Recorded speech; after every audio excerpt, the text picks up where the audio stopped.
Lee County Board of Commissioners are now in session. We'll have a prayer, and then we'll do the Pledge of Allegiance, if y'all want to stand with me. Let's pray. Our God and our Father, thank you for your goodness to us. Thank you for the life you've given us. We praise you for your love for us, a love that is never ending. Lord, we ask for your forgiveness for not doing the things you ask us to do. We ask for the strength to do your will, Lord. Lord, hear our prayer as we pray for world peace. We pray for world leaders. Grant them wisdom. We pray for those in need, Lord. Grant them comfort. We pray for those who are sick and hurting. Your will be done. We pray for a presence now, Lord. Be with us as we go through this meeting. We pray in our Lord's holy name. Amen. Amen.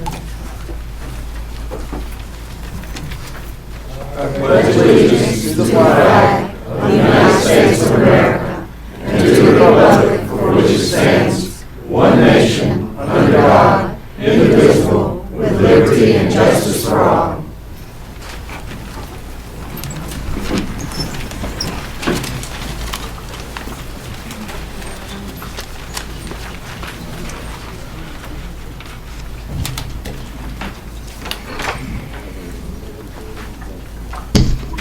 First thing that needs approval of the agenda. And I guess the question is, does anyone have anything to add to the agenda? Move it be accepted as presented. All in favor? Aye. Any opposed?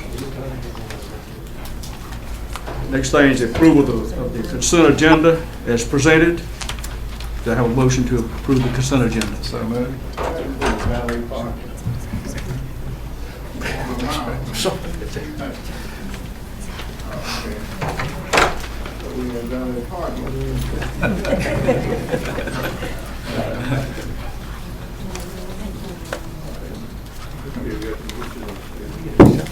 We have a motion on the table to approve the consent agenda. All in favor, say aye. Aye. Any opposed?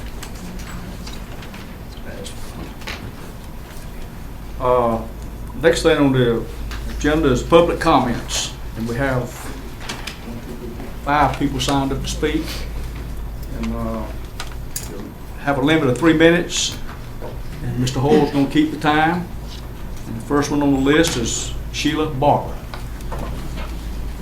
Afternoon, Sheila Barber. I live at 232 Palace Drive in Sanford, North Carolina. The last time I was up here, I talked about the school budget and my questions. I still have questions about how this is going to be spent, the money that Mr. Moss has requested, and even on the 3 scenarios. But my purpose for being here this afternoon is to tell you from a taxpayer, from a citizen's point of view, I would like to request that we have some kind of external audit done on countywide, not just for the school board, but countywide for all services, everything. And the reason I'm asking for that is that, number one, I need to have trust again in my government. I don't like the hype that I'm hearing and I'm seeing. And of course, there's another forum this afternoon. These forums, they concern me. Let's just put it all aside. Let's get an external auditor to come in and tell us where we can spend, where we should be spending, where we shouldn't be spending. I think we've already seen that some of us who were a little perturbed by an increase that someone sitting right in front of me got, I've been proven wrong. You know, prove me wrong as a taxpayer that the school board needs $7.9 million more. Prove me wrong that they need 4.3 or whatever Mr. Sharp says. You know, I want someone to do that, but right now, if I leave it up to the leaders and the things I see going on in the county, I am not convinced that we are saving money where we could. I just pulled off the internet this afternoon something about Duplin County. They had an external audit. I know it's one of the 5 largest county school systems in the state. They say they have been told they could save over $14 million in taxpayer money. I think it's worth our time. I think it's worth the money, and you will not hear that often coming out of this taxpayer, one who's very vocal in the paper, very vocal in front of you, say we need to spend some money on this. But I think this is where the tax dollars, if they were spent, would tell us exactly the state of our county. Just like we get a state of the union, we get a state of the state. Let's get a state of our county, and I think this is a fair way to do it. And I really ask you to please consider it. Now, I don't see this happening before the new budget comes into play, but how about a taxpayer or a citizen council or committee to look at what's there now? It's an idea. It'll give us some trust back in our leaders, and our government will know our school system's doing exactly what they need to do. But I want to stress, not just the school system. The county, the entire county, every service, even the city, needs to be looked at to get my trust back, and I think I speak for a lot of taxpayers. Thank you. Thank you. Next speaker is Charles Staley.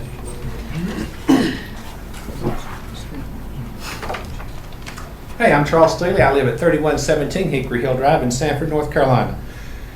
I'm here to say we need to keep the teachers we have, we need to keep the aides we have, we need to lead the jump that the school system has in the budget. Now, the only way to do that is to take a look at the budget. I'm asking the commissioners to request a line item budget, and I'm asking the commissioners to request the budget of the money that has been spent so far this year, the money that was spent last year during the school year, and what it was spent for. The only way you can say this is what we need here in the school system in Lee County is to see where the money is going. Not to say, well, let's see, we used $15.7 million last year, so that's what we're going to start with this year. No. Let's say, what are we using that money for? Is it going to teachers? Is it going to electronic toys like computers or computer upgrades? Or is it going for furniture? Where's the money going? That's what I'm here to say. We need to find out where the money's going, not just with the school system, but I'm asking the Board of Commissioners to request a line item budget review on each and every department in the county, not just the schools, but on all the other departments. That's the only way we can see what we need. No, I do not think we should eliminate any teachers or any aides, but we need to balance the budget. We only have X number of dollars that we can use, and I would rather see it go, hey, if you're going to spend $4.5 million on something, let's spend it on teachers instead of other stuff. If you're going to spend $500,000 on furniture, well, maybe we can use the same furniture next year that we use this year and use that $500,000 to pay for teachers. I'm asking that the Board of Commissioners take a look at where the money's going, and I'm asking the school system to live within the budget and live within their means, just like you and I have to do every month. We sit down and say, okay, this money's got to go pay the rent, this money's got to go for food. Same thing with the school system. Thank you. Thank you, Mr. Staley. Next speaker is Mr. Gary Moore. With your permission, I'd like for a couple of the principals to stand with me. I'm kind of representing them today. Before Mr. Hull starts my 3 minutes, let me say I commend you on your opening prayer. When I was a young boy going to school, we started school that way, but not anymore. It's a different day, isn't it? Thank you for the opportunity to speak to you this afternoon. We believe that it is important for you, our elected officials, to hear from all the stakeholders that will be affected by your decisions on the budget. We want to commend you and the Board of Education for agreeing on some important issues that you can speak in one voice in Raleigh. It is our understanding that at the top of that list of 6 issues is that there should be no cuts in the classrooms. Teachers and teacher assistants numbers should remain at the same level as this year. We agree with both boards that this must be our #1 priority at all levels, but especially at the pre-K and elementary level. We believe that the foundation of a child receives in the early years of school makes a difference in the child's life, not only in the middle school, the high school, but in the college and in their life. Children who develop a firm foundation early will have the confidence to be risk takers as they progress through the years and be successful and productive citizens, hopefully, in Lee County. We in the public schools are given the mission to educate all children who walk through our doors. I'm sure that we all agree that this presents many challenges and opportunities. Today's children brings many more challenges than the children of past generations. We gladly embrace these challenges, but recognize that many more resources are needed than ever before. I have been part of the Lee County school system since 1972. Over the past almost 40 years, I have come to learn that the greatest resources that we have in our county are our people. People who are dedicated to meet the growing and diverse needs of our children, no matter the cost or sacrifice they have to make. We as elementary principals see this dedication every day. Last year we lost teacher assistants to the cutback. This year the state only gave us half of the money we had the year before for materials and supplies. Money had to be shifted so that we could have the materials and supplies in the classroom that the teachers desperately needed. Those shifts cost us to lose personnel. It's going to be hard to maintain and absorb cuts in personnel and maintain a safe, inviting, and successful educational environment for our children and employees. We are very proud of the efforts made over the past few years to differentiate instruction in the classroom. However, if we do not have the assistants, the tutors that we need to differentiate instruction, then we're going to start shooting to the middle. Those kids who are below grade level are going to get further behind, and those kids who are above grade level will not get what they need to progress. We have learned from research that the sooner intervention can take place for a child, the greater chance that child has of catching up and excelling. For every year a child is behind, the greater amount of time it takes to catch up. If a child is retained 2 years during their school life, they have almost a 100% chance of dropping out. One study says this: the dropout rate is driving the nation's increasing prison population, and it drags on America's economic competitiveness. I see the hands, so that means time is up. But we just want to say thank you for your willingness to listen to us. We appreciate it very much. Know that our prayers will be with you in the days ahead. And as you make decisions that's important for our children, not only today, but in the years ahead. Thank you very much. Thank you, Mr. Moore.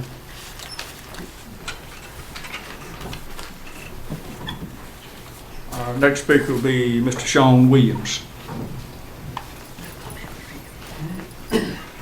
Sean Williams, 3125 Hickory Hill Drive. My neighbor just spoke. I want to say good afternoon to all of the commissioners. Thank you for this opportunity to stand before you on today.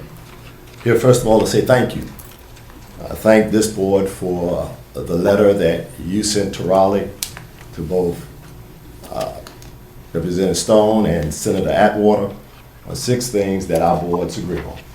I think that we need, as 2 boards, to be unified and to work harmoniously for the benefit of our people in our county.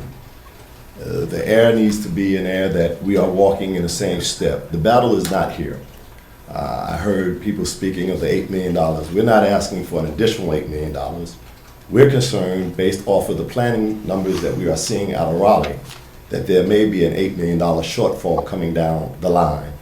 And all we're trying to do, as we have been asked to do, is to be transparent and open, and to let the community know that coming down from Raleigh, that the only place, if it does come from Raleigh, that it could land is in the laps of you gentlemen that have sworn an oath to fund all of these different agencies here. That's your position. Our position as a board, and I can speak for the board, is we took an oath to make sure that every child in this county that wants to go to public school has an opportunity to go to public school and receive a quality education. And the only way we can do that is look at where we are currently, to continue to look over our budgets, continue to modify and correct, and continue to try to provide the best we have to our children in Lee County. We have set a standard. We have set a standard in Lee County. We have set a standard across the state. We have been looked at nationally, and I would hate to see our standards begin to decrease. We are no longer a leader in the state, but we are now trying to catch up. It's a sad state when you open up the news and see race to the bottom, North Carolina. I don't think that's the kind of attitude we want, being ranked 42 for per pupil expenditure. I don't think that's what we really want here in Lee County. We want our students to continue to progress. And so I thank you, commissioners, for your work. I thank you for your time. I ask that we could continue to work harmoniously for the benefit of the citizens of this county. Thank you. Thank you, Mr. Williams. Next speaker is Laverne Joyner.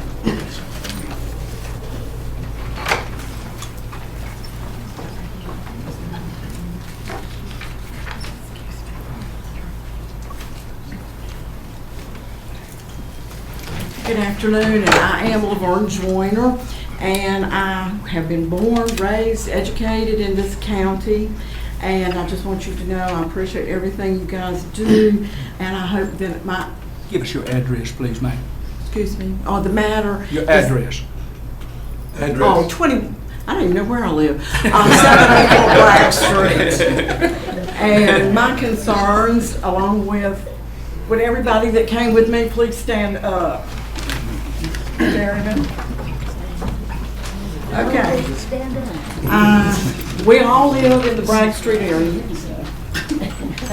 And my major concern today, right now, is to ask for a postponement to the franchise vote for the natural waste landfill.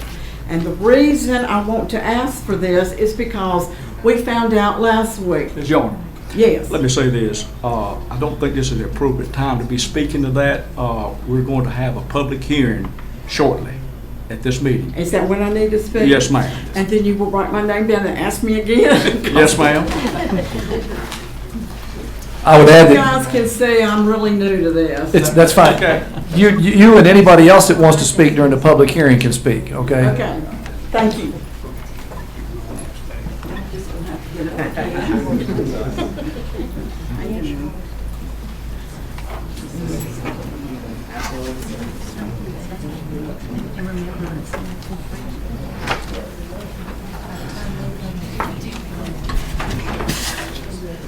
That concludes the public comments. Next item on the agenda is old business. And that's to conduct a public hearing and consider a second reading of an application for franchise agreement and ordinance for LCID landfill. Mr. Cherry. Good afternoon. I'm Joe Cherry, Solid Waste Superintendent in Lee County. And for the second reading, Call LLC, doing business as Central Stump Dump, has submitted an application for a franchise to develop, use, and operate a land clearing inert debris landfill in Lee County.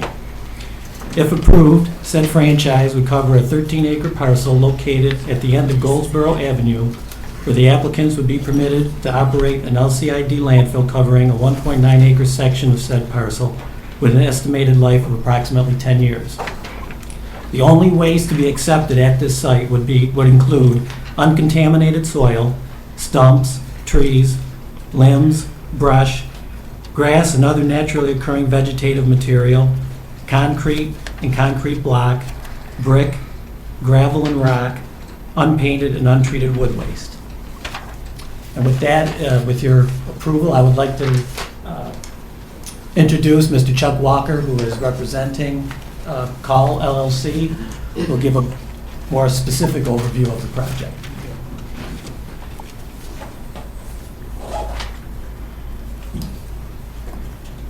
Thank you, members of the commission. I'm Charles Walker, principal with Entitlement Preservation Group in Raleigh, North Carolina. This is the second reading. We met on the 21st about this site. A few points that I would like to clarify for the members of the audience that I did not get to speak to at Ms. Yao's house yesterday afternoon. The franchise agreement is in fact for 13 acres, but that is for the entire tract. That is not necessarily the storage size of the site. The site that we are purporting right now is only 1.8 acres of storage. As we said at the meeting a few weeks ago, if the demand for this receptacle expands and needs to be met, we plan on going through this process yet again to possibly go to the state maximum 5 acres of storage facility. As you may remember when we spoke a few weeks ago, the 1.8 acre site that we're doing is being designed to the higher state standards and impossible I repeat, possible anticipation of that expansion. So we are going over and above the requirements of both the state and the county regulations. Mr. Cherry had said we anticipate this to last up to 10 years after the site is finished, whether it be the 2 acres or the 5 acres. Ultimately, the site is anticipated to be some kind of open space, whether it is public or private. That has not been decided yet. There'll be no structures that can be built on the site simply because of the condition of the subgrade. So we've spoken about the hours of operation, the extension of the public street that's being required by the city, the fact that the site will be manned. It will also be gated. The control that we have over what is going to be on site is that the trucks are inspected prior to doing their dumping. If there is anything in a truck, and I mean anything in a truck, that is not allowed by code or by regulation, that truck in its entirety will be denied. It cannot dump. So we understand what some of the concerns of the neighbors may have, what could possibly happen, but it's our intention to do everything in our power to make sure that the storage facility is not abused in any way, shape, or form. We understand there are several unlicensed and illegal dumps around the county, and I know that has made members of the community nervous about what we're going to do. But again, what we're doing is we'll be following state and county standards. Those other ones are not. As this board, and I could not tell Ms. Yao and her associates the idea behind the franchise agreement for the county to limit the LCID in Lee County to 2. Mr. Knight, I believe, has 1 that will service the western part of the county. If this one is approved, then this would serve the eastern part of the county, and then that would be all the LCIDs that would be allowed in Lee County. If the board has any questions, I'd be glad to answer them. Thank you. Thank you. You're going to have a better inspection situation than the TSA at the airport? We will not x-ray anybody when they walk in. How about the truck? The truck will be visually inspected. They'll have to climb to the top of the truck. They just won't see a truck drive by. They'll have to be able to see the load. But nothing underneath what's on top? You don't expect that as well? It would be inspected, the truck would be inspected as it drives up, and then as it goes to dump, it will be watched as it is being dumped. It is a fairly small facility. Like we said, we'll have 2 people on site, so what goes into the facility will be monitored very strictly. What happens if you find a violation while they're dumping? The dumping would stop, and the company that was doing the violation would be required to remove the material. Did you look at any other property in Lee County? This was the property that I was asked to look at through Mr. Adcock. Right. I got that. I understand. We have not done a broadcast visualization of the entire county. That is correct. We have not done that. Did you look at, so you looked at nothing outside the city limits? We looked at nothing outside this property. This was a use that Mr. Adcock and his company had looked at because they believe that most of their material, if this site is approved, will be what they will use for the subsidiaries that are currently in the county.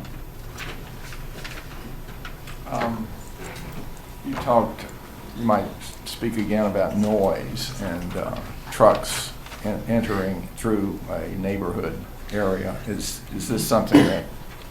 The Goldsboro Avenue right now is a dead-end street that is approximately 500 feet long. It is served by it serves 1 cul-de-sac and 1 apartment, the Forest Ridge Apartments. The requirement that the city has made this applicant to do would be to extend it from the existing edge of pavement to the front gate.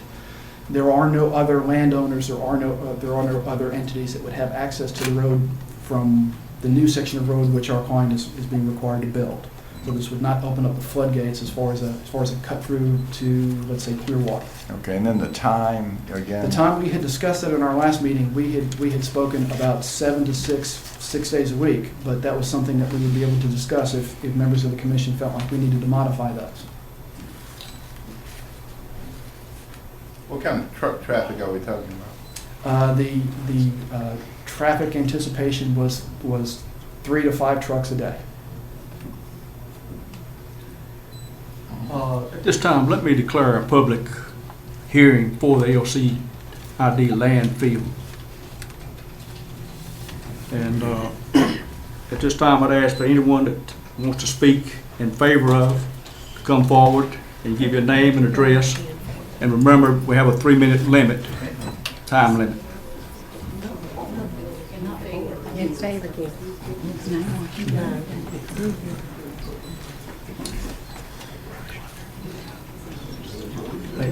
think so. You have time? Yes, Mr. Holt.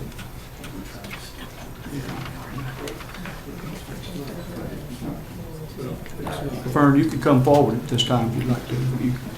No, wait a minute, this is 4, I'm sorry. I'm sorry, this is 4. Yeah, you're in opposition, okay. No one came forward. No one's coming forward, okay. Anyone that's wants Other to, than us, we're obviously in okay. favor. Well, would you like to speak again? You got anything else you want to say? Identify yourself for the record. Other than if there's any questions that the general public has or the commissioners have, we'd be glad to answer them as best to our knowledge. Thank you. Well, you'll be available, so they will. Okay, now, anyone who wants to speak against it. All right, now y'all can have my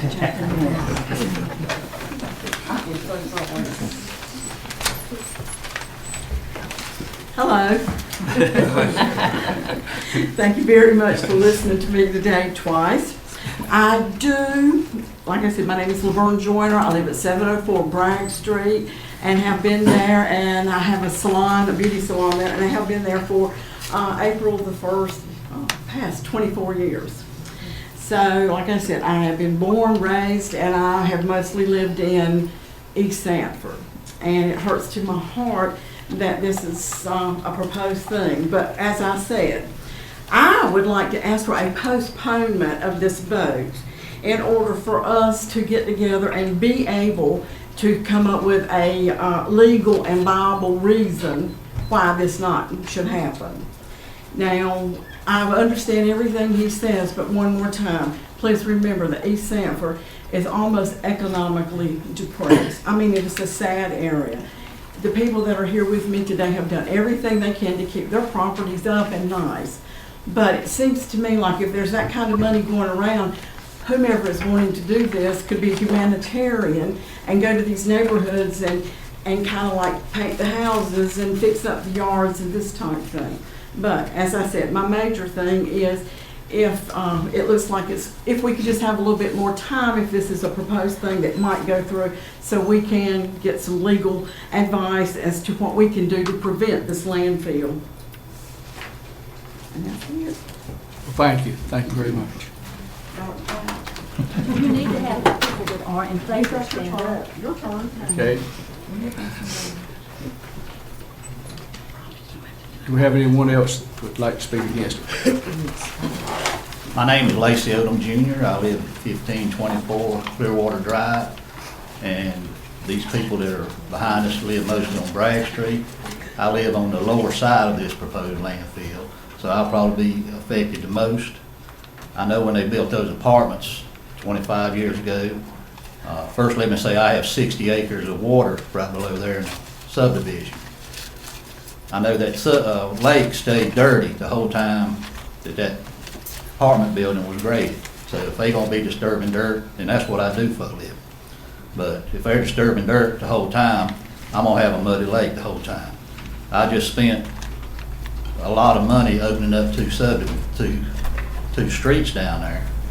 And, you know, I'm just doing this for a selfish reason, because if I got people coming to look at lots or houses and they see a landfill right there, I don't know how happy they're gonna be to live down there.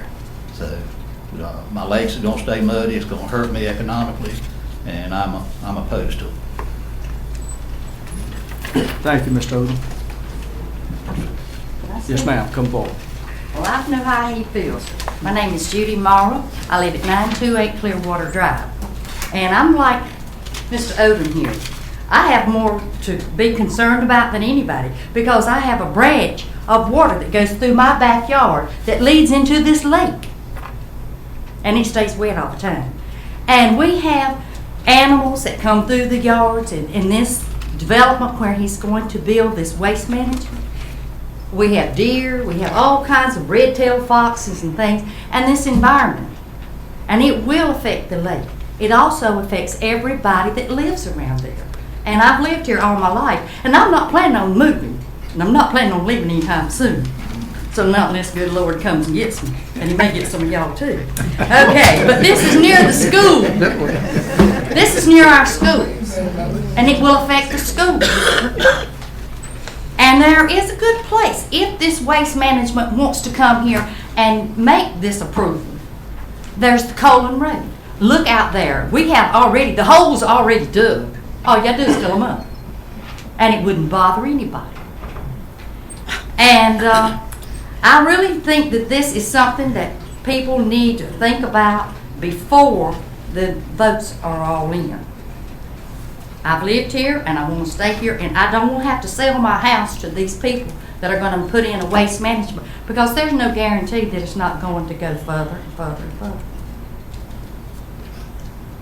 And that's all I've got to say. Well, thank you very much. Anyone else speak against it? Get up and say something. They don't bite. I live on Bragg Street, and I've been there since 1951, and I like to stay on. And this would be a downfall to our community. It hurts. Thank you.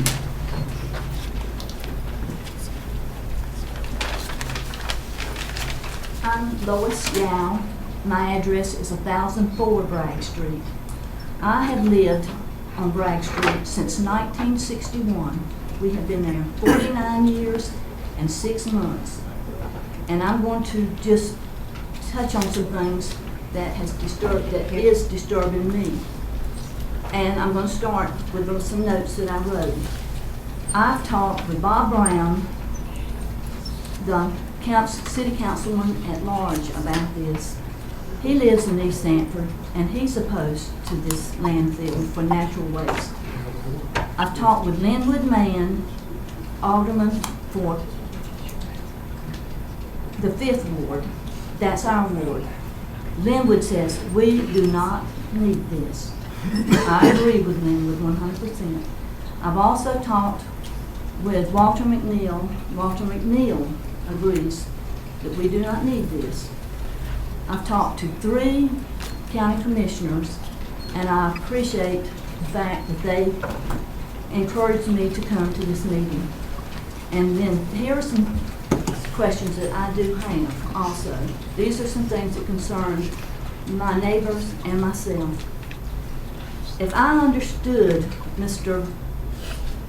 Walker correctly, after this facility is built, Albert Adcock could sell it at any time to anybody that he chooses. And those are my concerns, that if and when this facility is sold, will the people that buy it, will they be as precautious as Mr. Walker says that they are going to be? Our neighborhood does not need any more trash.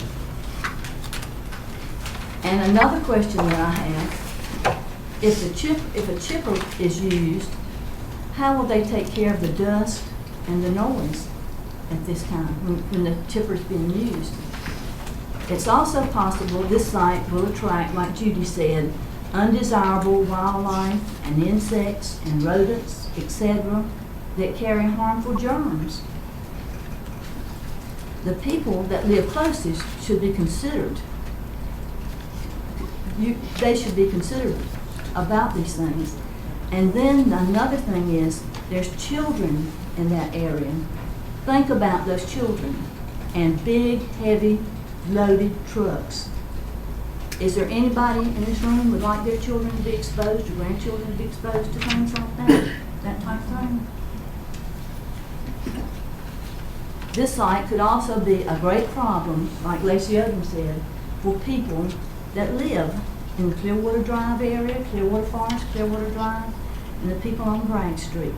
It could be a very bad place for that, and we don't need it. And last but not least, I understand our city councilmen are working hard to improve areas of East Sanford, and that's wonderful. I'm for it 100%. I think that's just wonderful. But today, I want to tell you, all of you, as elected officials, you need to consider the effects this proposed landfill will have on the people in Clearwater Forest, Clearwater Drive, and the people on Bragg Street that are in East Sanford also. And if you approve this proposal, will you not be robbing Peter to pay Paul? I want y'all to think about that. Thank you. Thank you.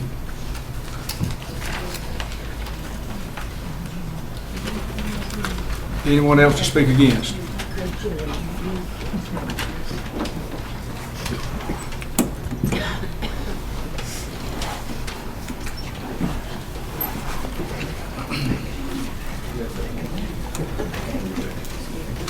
My name is Kenneth Friend. I live at 1900 Clearwater Drive. I'm here to talk about the effect it has on our community. I was sitting in my church when they asked, the city of Sanford asked for people to help renovate the eastern part. Our economy's down. In order to get our economy to start building and to get better, we have to have houses. We have to improve our neighborhoods. Building a land dump for stumps is not going to help us increase any kind of land value, nor will it allow us to expand growth for housing or invite new people to come into our areas to live. I think there are plenty of areas outside of the city limit, not near this area, which would have less effect and would increase the value of, or not decrease the value of property that's already there that could be developed for home sales at a later date, and also prevent people from having to move out and having less access for people to move into our areas. I think this is a serious downfall if it is approved, and I think it'll hurt property values across the board, and I think it'll hurt the dollar values when you look at property taxes and for new revenues coming in to fund this county and this city. We want the city to be great, and I think this will do just the opposite. We want this county to be great, and I think this landfill will do just the opposite. Thank you. Thank you.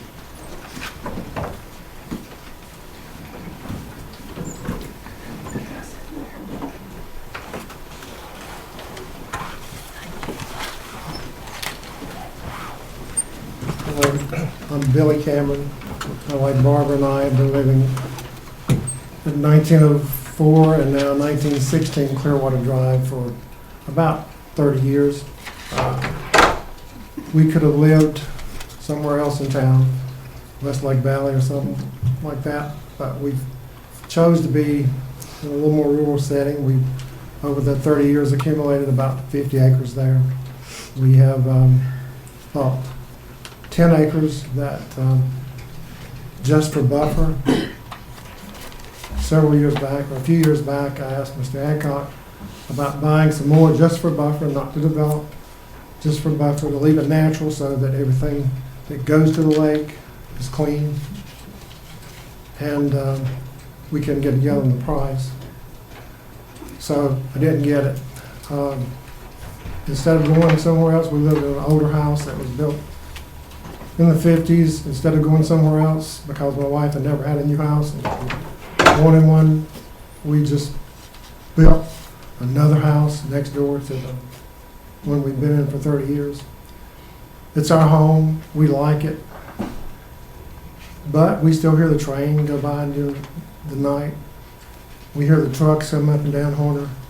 You can't tell me the trucks closer by dumping are not going to make noise, and there's not going to be some repercussions that we'll have to experience from that. Also, if we only need room for 3 to 5 trucks per day, why do all this? Why is it necessary? Why can't they go somewhere else? There's not that much traffic, unless we've heard 1.8, 1.9, almost 2 acres, and then, well, if we should ever go to 5. What do you guys think's going to happen? I live there. I know about NIMBY, not in my backyard. But if I was doing this, then I like Mr. Hancock. And I'm gonna go back by him to sit down, so I don't want him to trip me. But if this was going next to his house, his area, he would be against it. I know he would. Thank you, Mr. Cameron.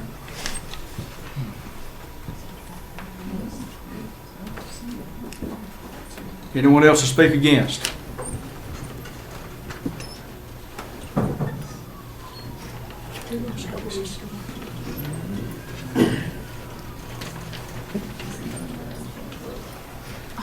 I'm Eloise Bearler. I've lived on Bragg Street for 62 years. And I am all against having any more trucks because we've got the state trucks are in and out, making all kind of noise and dumping and everything across from me as it is. But I've lived there for 62 years, and I hope I'll be there a few more years. But we don't need any more things like that coming in. Thank you, ma'am.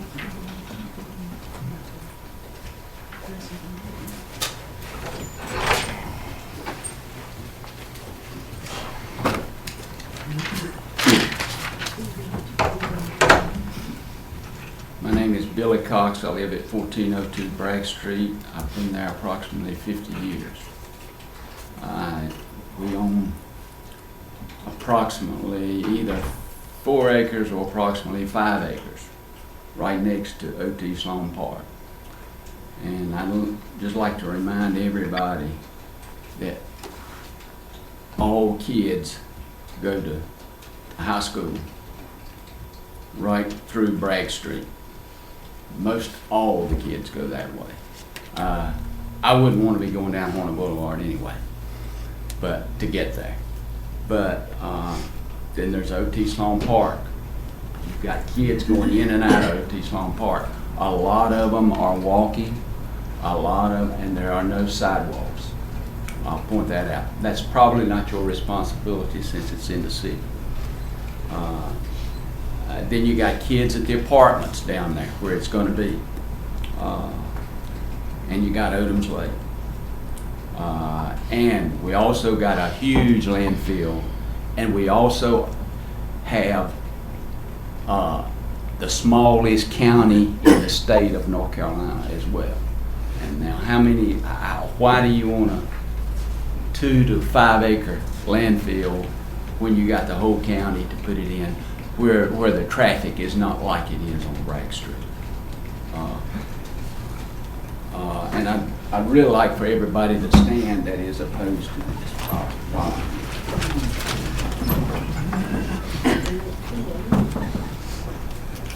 That's all I have, Mr. Chairman. Thank you, Mr. Cox.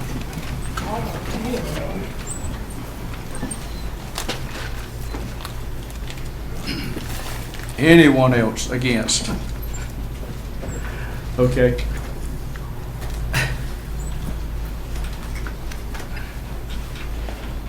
My name is Katie Dull. I live at 1006 Bragg Street, have for the last 50 years.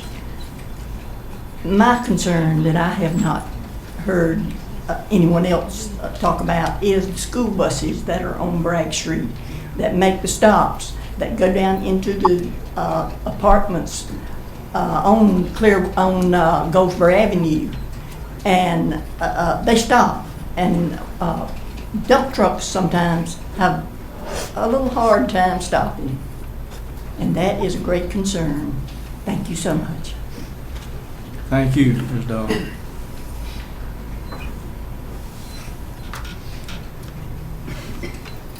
I have one more thing to say. It concerns me that nobody took the time or let us know in any way except the paper. We read this in the paper. This is how we found out that this meeting was going to be here today. We found it out by reading the paper. And we found out Friday around lunchtime, we heard that they thought that there would be no opposition. And so to think that we got this much accomplished since Friday, I want you to know that we could probably get a lot more if we had known sooner. And we are all greatly, greatly opposed.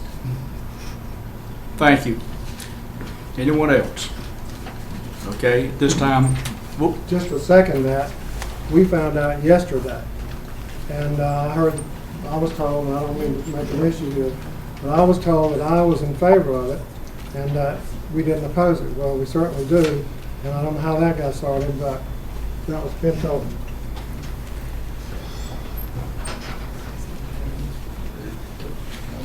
Okay, at this time, I'm going to declare this public hearing, excuse me.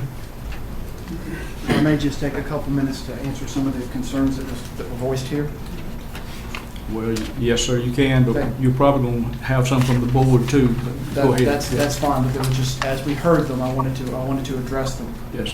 When we were at the meeting on the 21st, we were asked to concede to have this public meeting, even though it was not part of the regular regulations to have something like this done.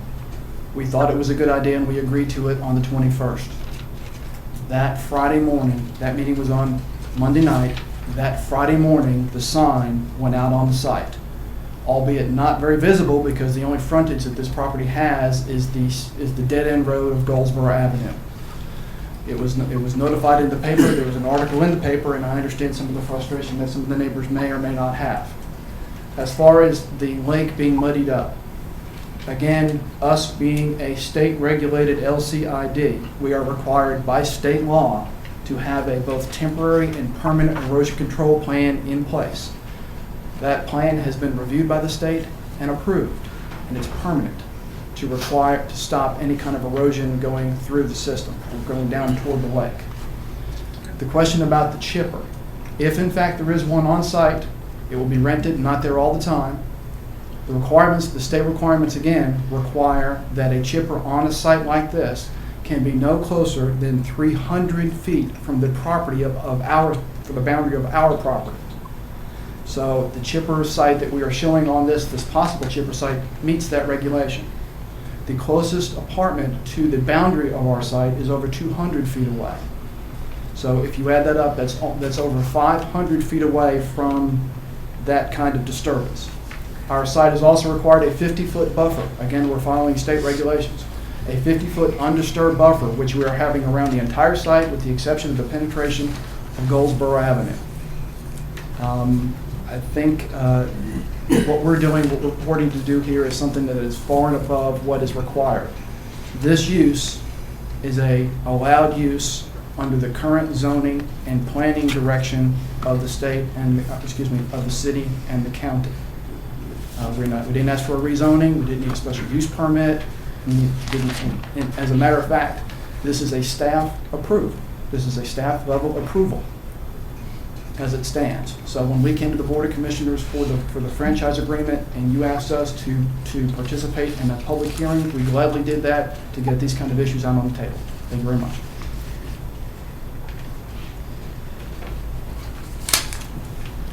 I have a question for the county manager. We okay? Are we done with the public hearing?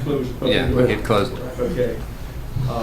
At this time, I'm going to close the public hearing and refer it to the board. Yes, sir. I'm a little confused. I understand that it's a staff level approval. Does that mean that the will of the board is not important here? That's why the franchise is in place, is so that the will of the board is exercised. Oh, okay.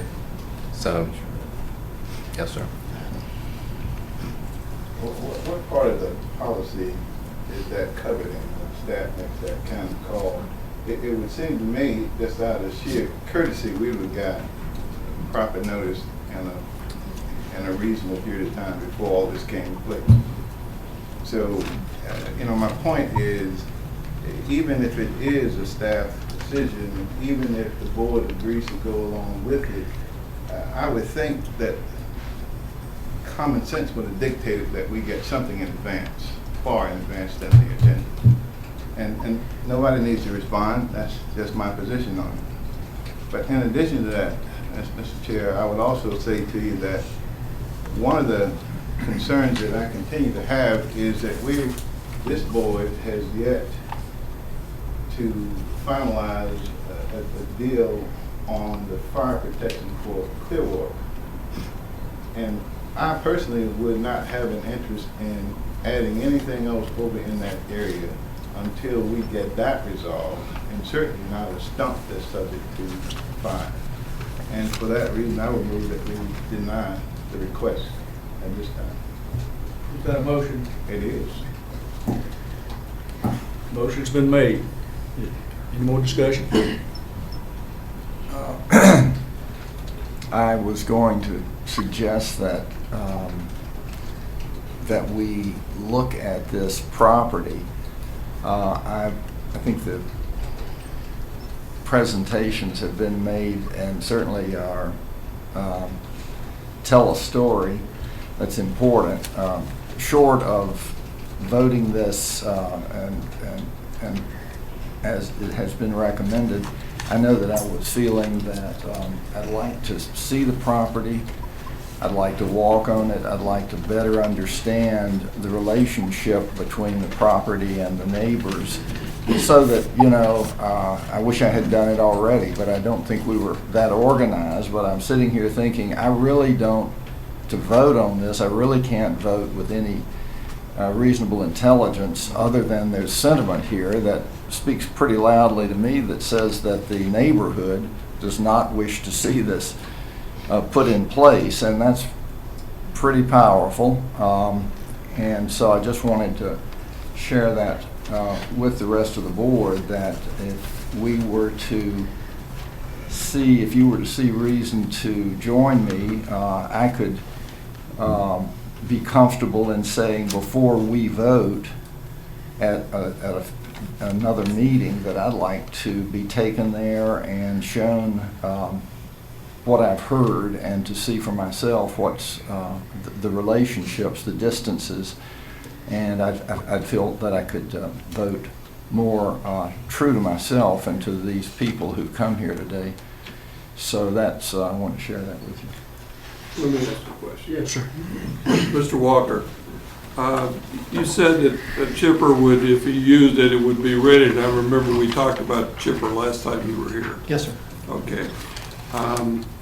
This goes down into a ravine. I've been there. Yes, sir. Okay, and it drops down into a ravine. So that means you got to haul dirt in there to make a road down into it. Is that correct? Actually, we're going to use the material that's on the site and regrade the site to flatten it out some to use to create the perimeter road that you see on the site. We're not bringing in any dirt. We're not taking out any dirt.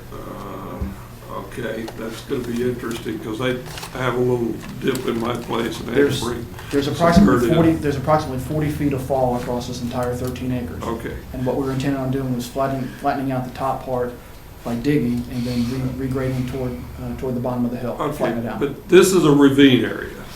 It is Is surrounded by that a two good creeks. description? Yes, sir. Okay, it's a ravine area, and I live in a little depression where I am. Mm-hmm. And I know whenever I go out and work in my shop, it echoes all over the place. Mm-hmm. And so, and it doesn't take much noise. So I have a real concern over how you're gonna keep the noise away from those apartments. They're awfully close. I didn't measure it out, but they're close. And they're right at the top of where the noise would come out. And so I have some concern about that. As far as, you said you would put up some protection around for erosion going into the lake. What kind of protection are we talking about? Active erosion control ponds. There would be erosion controlled silt fencing and diversion swales created while the site was being cleared and graded in preparation. But ultimately, there are 3 dissipator ponds on site to hold the storm water. Those are permanent structures. Okay, so to do that, you'd be taking out a lot of the trees right in the middle of that thing. Is that correct? We have to maintain at least a 50-foot undisturbed perimeter buffer around the entire site, and we are going to honor that. Okay, thank you. Let me ask you about that buffer for a Yes, second. You say a 50-foot undisturbed buffer around the perimeter of the site. Does that mean that there won't be any line of sight from any of the apartments down into the ravine? The line of sight would be difficult for the apartments considering how high they are up on the hill. You have the apartment complex. There is approximately 100 feet from the apartment to where the lift station is for the apartment complex. It gets to the property line of the site. Then you have the 50-foot buffer on top of that. By our measurement, we're close to 300. The interior edge of our 50-foot buffer is approaching 300 feet from the closest apartment building. Yeah, certainly you're aware of how sound travels. We are. And if you have line of sight, and it's one thing to say you have a 50-foot undisturbed buffer, but if you have line of sight, sound will travel 1,000 feet or further. And that's one of the reasons why we are regrading the site. Up on the upper part of the hill, we are taking the hill down where the bottom, basically the bottom of the storage facility pit is approximately 20 feet below grade to where it is right now. Yeah, but you can't muffle the sound of trucks or a chipper. And my point is if you're having trucks backing up and dumping in there, and you have a chipper that's operating, you're naturally going to have sound that you can't abate. We cannot completely abate them, but there is no sound abatement. So there is an effect in the neighborhood then. There is an effect, and it is going to have some noise pollution in that neighborhood. If the chipper is an issue, we can drop the chipper. No, I'm as much concerned about the trucks as I am about the chipper. Okay.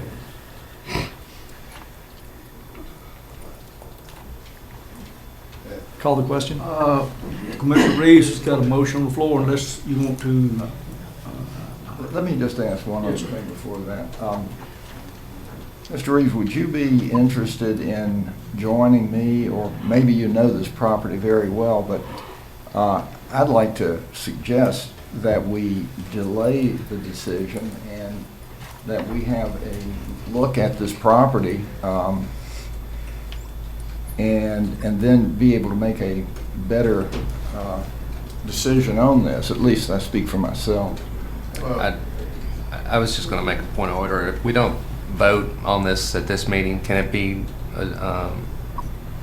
postponed to the next meeting, or does it have to be 2 consecutive meetings that it's read at? Within 100 days. Okay. So we could postpone it and have Commissioner Reeves, would you entertain changing your motion to a postponement, or? No, sir. And let me take it a step further. Following the meeting when this was introduced, and when I learned that the people in that community or neighborhood hadn't even been notified, I thought that was urgent enough for me to go see it right then. Not that I don't know where it is, I know exactly where it is. And been there more than one time. But the idea that you want to locate something in an area that you would want at your house or next to your house without notice is a bit much for me. In addition to that, and I'm sure there's some folks in here that might be able to identify, I still think back to the 60s, and this is important to no one but me, but I think back to the 60s over on Field Drive in Washington Avenue. There was a livestock pen put over in that area where people lived on Washington Avenue, going up and down, right next to those rental properties. And you know, there are some things that are just humanely abusive. And I don't want to be a part of that kind of arrangement. I think that this place can be relocated or another place can be found and do the same good that it will do, but certainly not in town and not in that neighborhood. Okay, this board's ready to vote. All in favor of all in favor of denying this proposal, Ms. Edge, say aye. Aye. All against? Just not. Okay. Looks like we've agreed not to consider the second reading.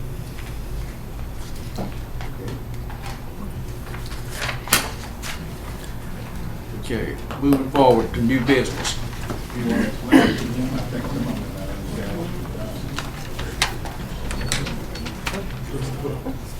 We voted against holding second. We voted against the franchise ordinance.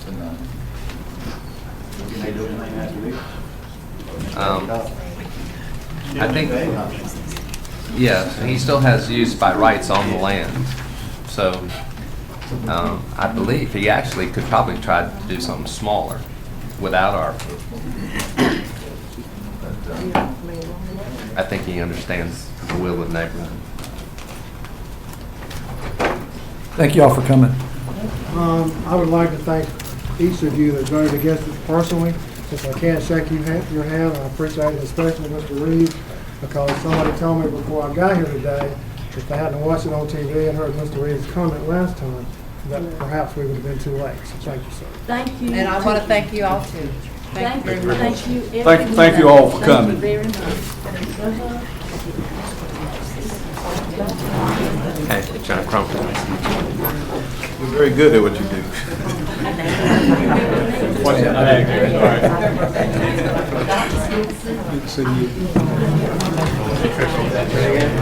Thank you for your presentation. I do.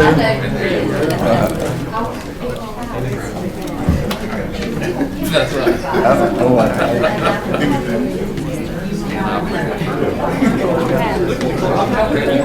You're welcome, man. I don't vote. Yes, sir. Thank you.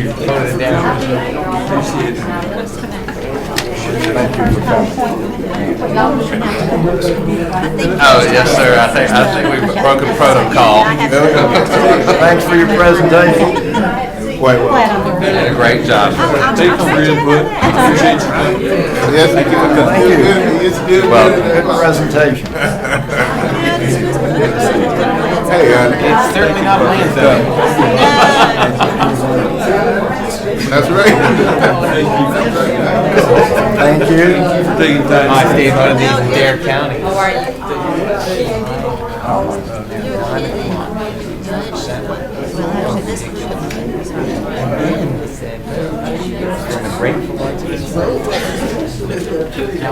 Come back.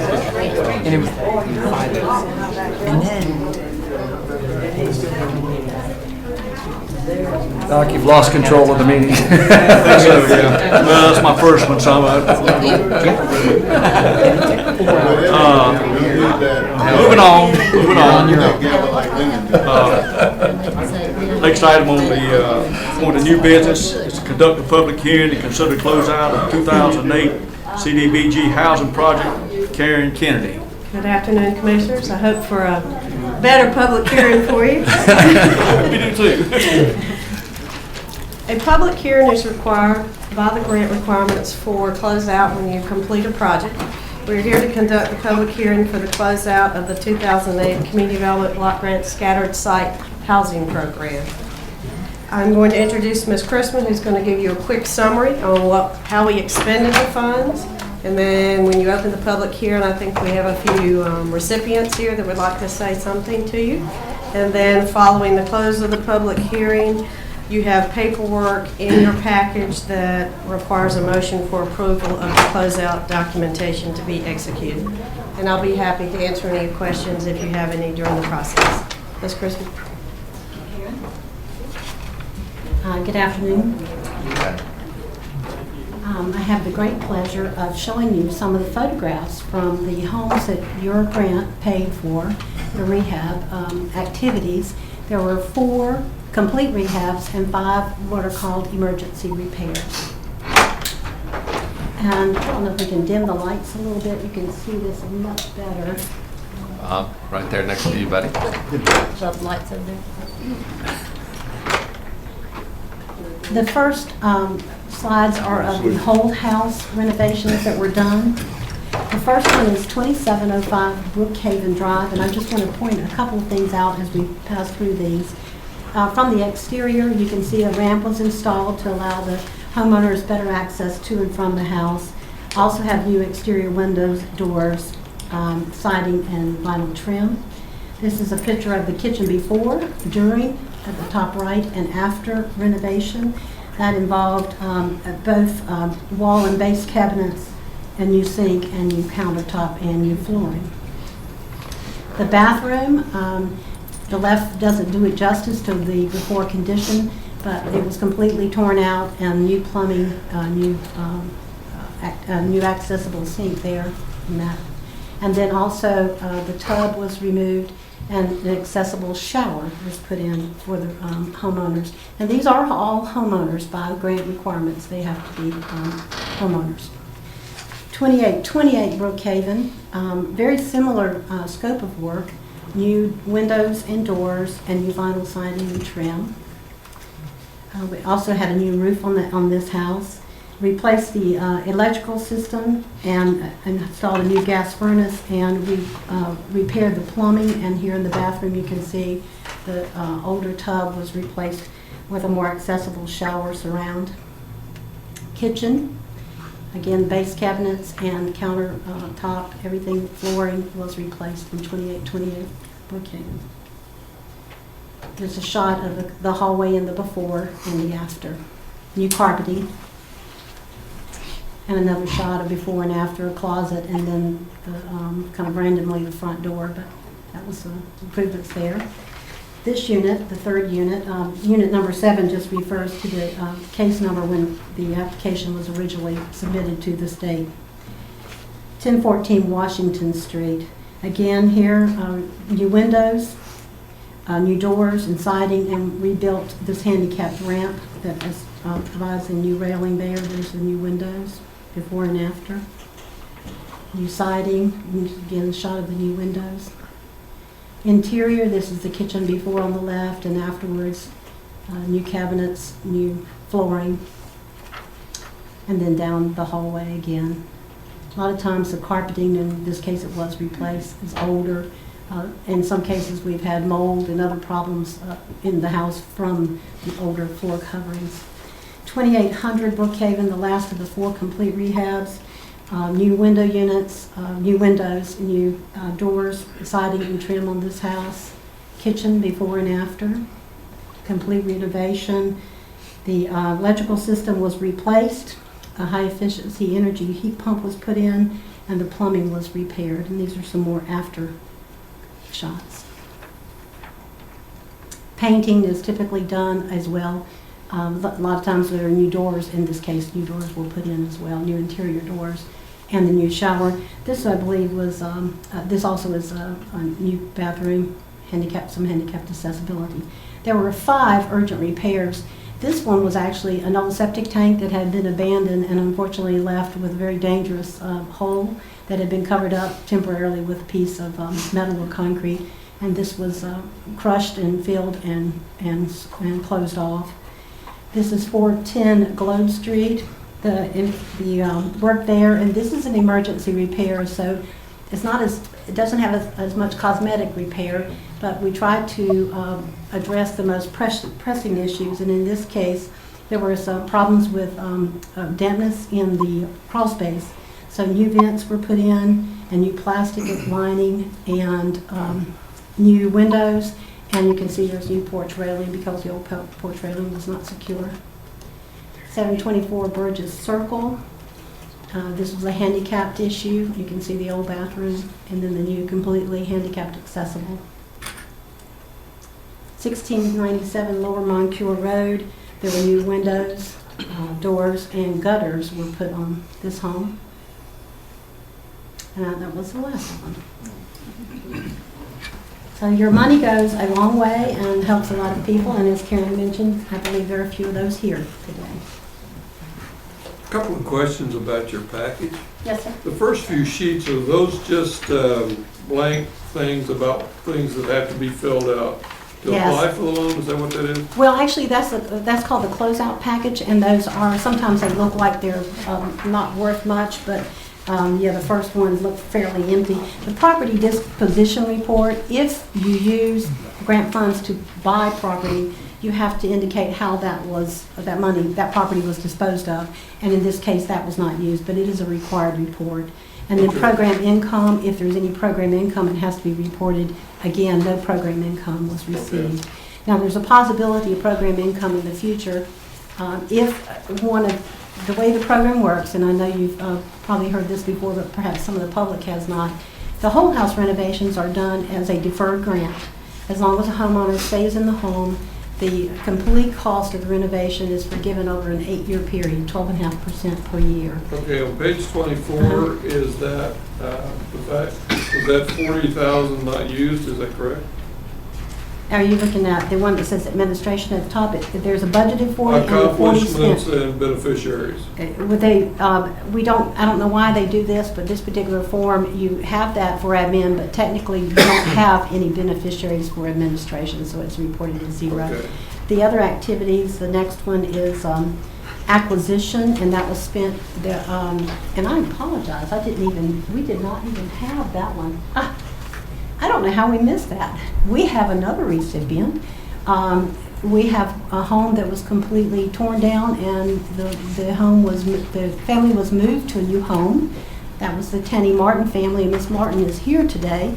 And when we put the slideshow together, we just forgot to put in a slide of the before and the after, and I very much apologize for that. The acquisition was used for that. The clearance was used to remove the old home, which is on Buckner. Buchanan Street. That one was torn down. The rehab, you can see most of the money was spent there, or a good bit of money was spent there. And the relocation assistance at $116,000. That included everything for the new home. My apologies, one of the best things we did. You did with your money. I'm glad you asked. Okay, so the rest of the sheet is just the balance sheet that we need to approve. That's correct, and the whole package includes that. Does include the minutes of this meeting to prove that you did hold a public hearing, and there will be an item for the chair to sign. So the package will be submitted following the second meeting, to the next meeting. Okay. At this time, I'd like to open public hearing to consider the closeout of the 2008 CDBG housing project. And at this time, I'd like to ask if anyone wants to speak against it. She told me to come. I thought I'd do that first. I think I'll have more forward. She don't want to speak against. No, I definitely. Does anyone want to speak against it? No. Okay, then we'll move on. Anyone wants to speak for the closeout? And if you would give us your name and address, please. Good afternoon. My name is Tanny Martin, 411 Crestfield Street. And myself and my daughter, recipient of this last home that they were talking about. And we just want to say thank you. We're loving our new home, and we thank God for such a wonderful program. Thank you for coming. Appreciate it.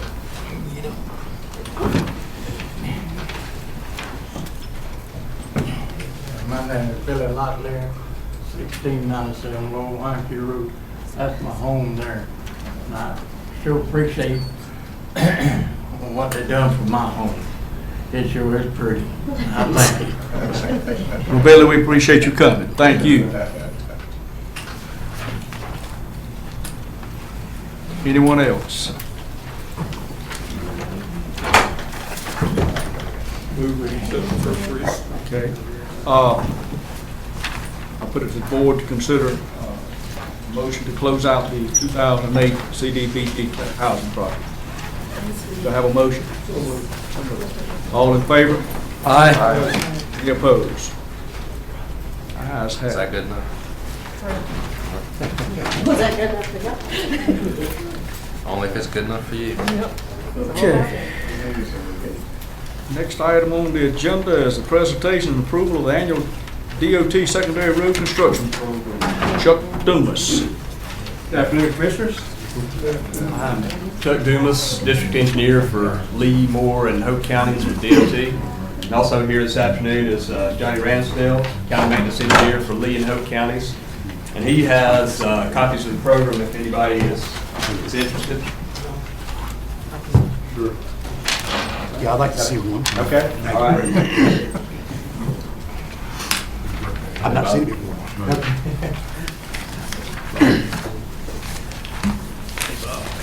Getting those out. What I'd like to do is basically, I'm just going to follow the handouts that we forwarded to you, beginning with the highway funds. Again, this is a secondary improvement program for Lee County. Beginning with the funds, 2009-2010 allocation was $257,418 from highway funds.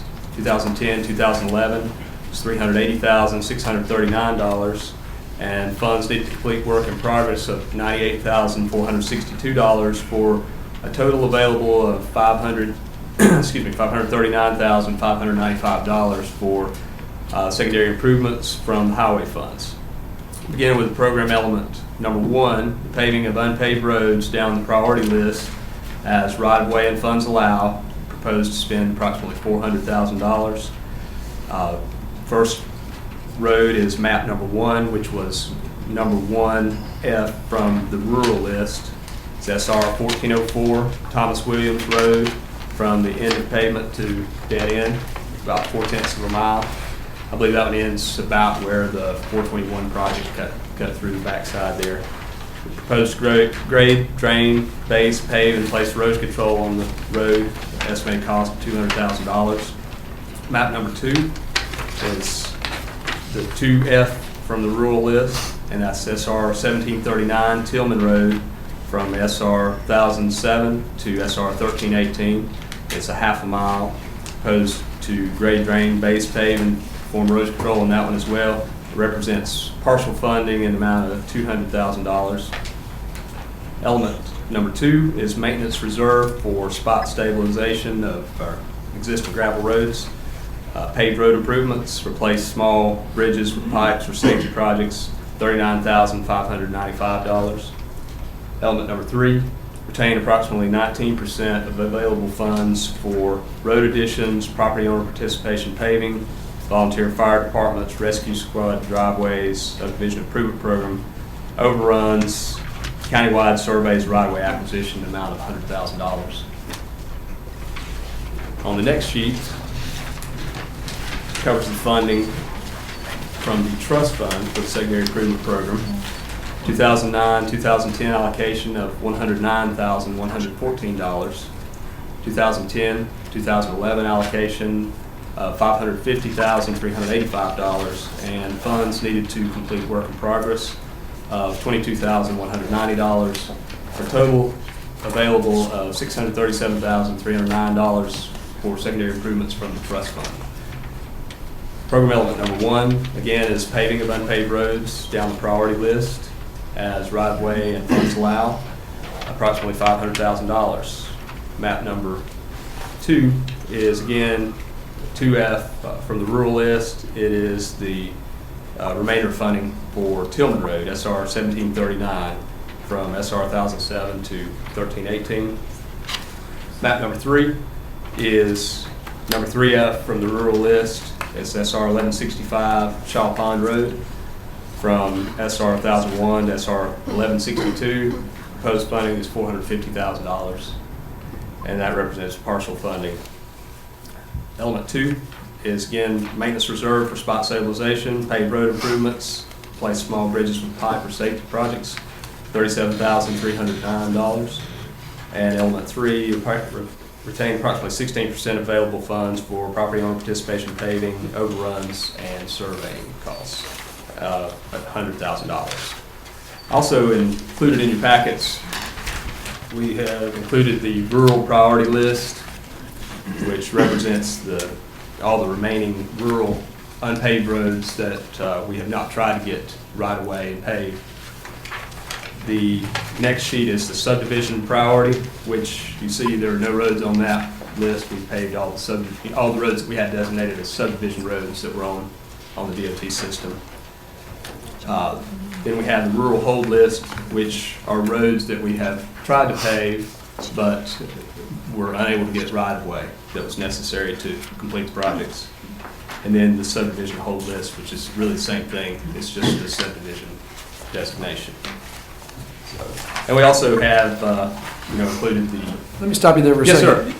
You said something about the hold list, the subdivision hold list. These Yes, are sir. things that you, and the rural hold list, these are things you've tried, Yes, sir. but have been unable or unsuccessful in That's funding. correct. They've been on previous programs. They've been presented. We go through the process. We stake them, try to get right of way from the property owners, and have been unable to get right of way. We have right-of-way problems. That's correct. Yes, sir. Except for Landfill Road, we actually asked you to pull that off That's the correct. list. That's correct. Yeah. Because we didn't, we closed our landfill, we didn't need the road paved. Okay, so you're telling me that like, SR 1159 on the rural hold list? Yes, sir. That you having a right-of-way problem with that? That's correct. What, on our secondary road improvement program, all the right-of-way has to be donated by the property owners we basically will pay for the construction and upgrade of the road, but the Right. property owners have to donate the right-of-way. So if they don't donate the right-of-way, then we. So how would we find out, oh, I'm sorry, now maybe premature questions. I'll let you finish if that's what it is. Actually, you finished your presentation, right, or? I'm close. Okay. That's sorry. okay. No, that's fine. I have a question on Sure. your point system. How do you, on unpaved secondary road summary report, how do you come up with the points that you have? Let's see, the sheets right before the map that you have, Yeah. that say rating sheet for unpaved secondary roads. Every 4 years, we go out and ride all of the unpaved secondary roads that are on the system that we hadn't tried to get right away on before. If they're on the whole list, we don't count them again. But we'll go through, we count the number of homes, we see if there's a school, church, business, school bus route, and they're assessed a point value based on this rating sheet. Okay, let's talk about Thomas Williams Road. Sure. You say there's 7 homes on there, but it's paved up through 6 homes. Right. All right, so how do you justify 94 points for 1 home on the end of that road? Actually, that's an uninhabited home at the end of the road. Uninhabited home on the end of that road and pasture land all the way up there. Yeah. Why would you pave it? Well, that one's a little different animal, I guess. The beginning part of the road was paved with contingency funds, which are not secondary road construction funds. Someone went to, political entity, whatever, got it paid, right? Well, once the road gets in the top 10, once it gets up, to the top 10, you see the 1F. Okay, let's answer this one. How did you get to the points that you got there? Okay. When the road was unpaved, we counted all the homes and we assessed the point value. Okay? It went into the priority system. When a road moves into the priority system into the top 10, then it's frozen. So that means, anything below 10, if new homes are built or whatever, the positions can change. But once you get close enough to get in the top 10, then you're frozen and, somebody doesn't knock you off the list, so to speak. Another road that has more development doesn't come in and, get more points and push everything in the top 10 down.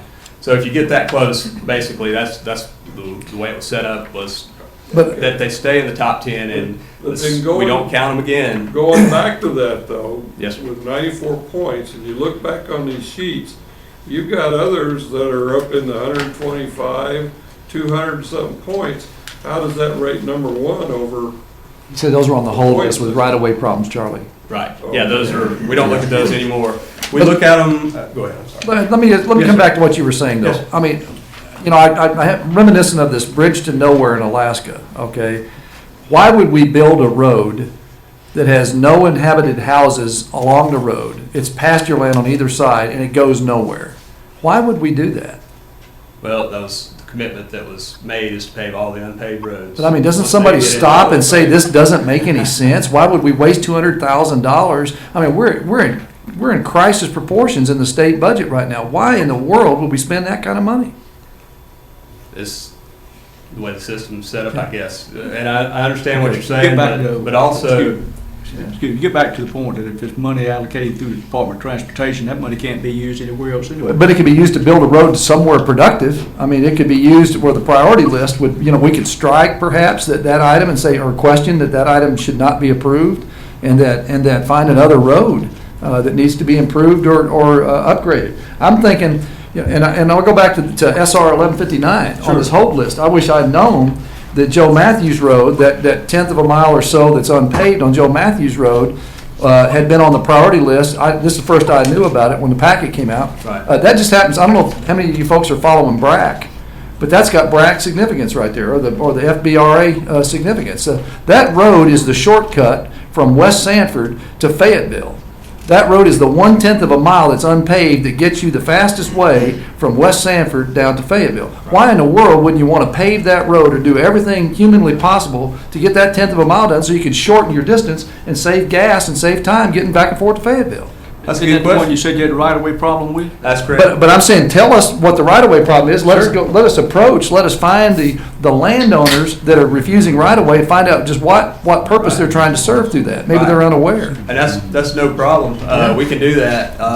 And what we do when we do go out and stake the roads, we have a right-of-way agent that contacts the property owners, and it's their decision if they want to sign or not. And we have record of we can look back in the file and find out who it was that did not sign. Yeah. And be happy to provide that Well, information. and I would think, and again, I don't want to belabor the point, but I think that it's important that we understand that if there's some issues with a very high priority road for civic benefit of all of Sanford and Lee County, that we would want to reapproach them and say, instead of people raising all that dust cloud every time they drive up and down that unpaved road and creating, those issues, why not let us go ahead and pave that road?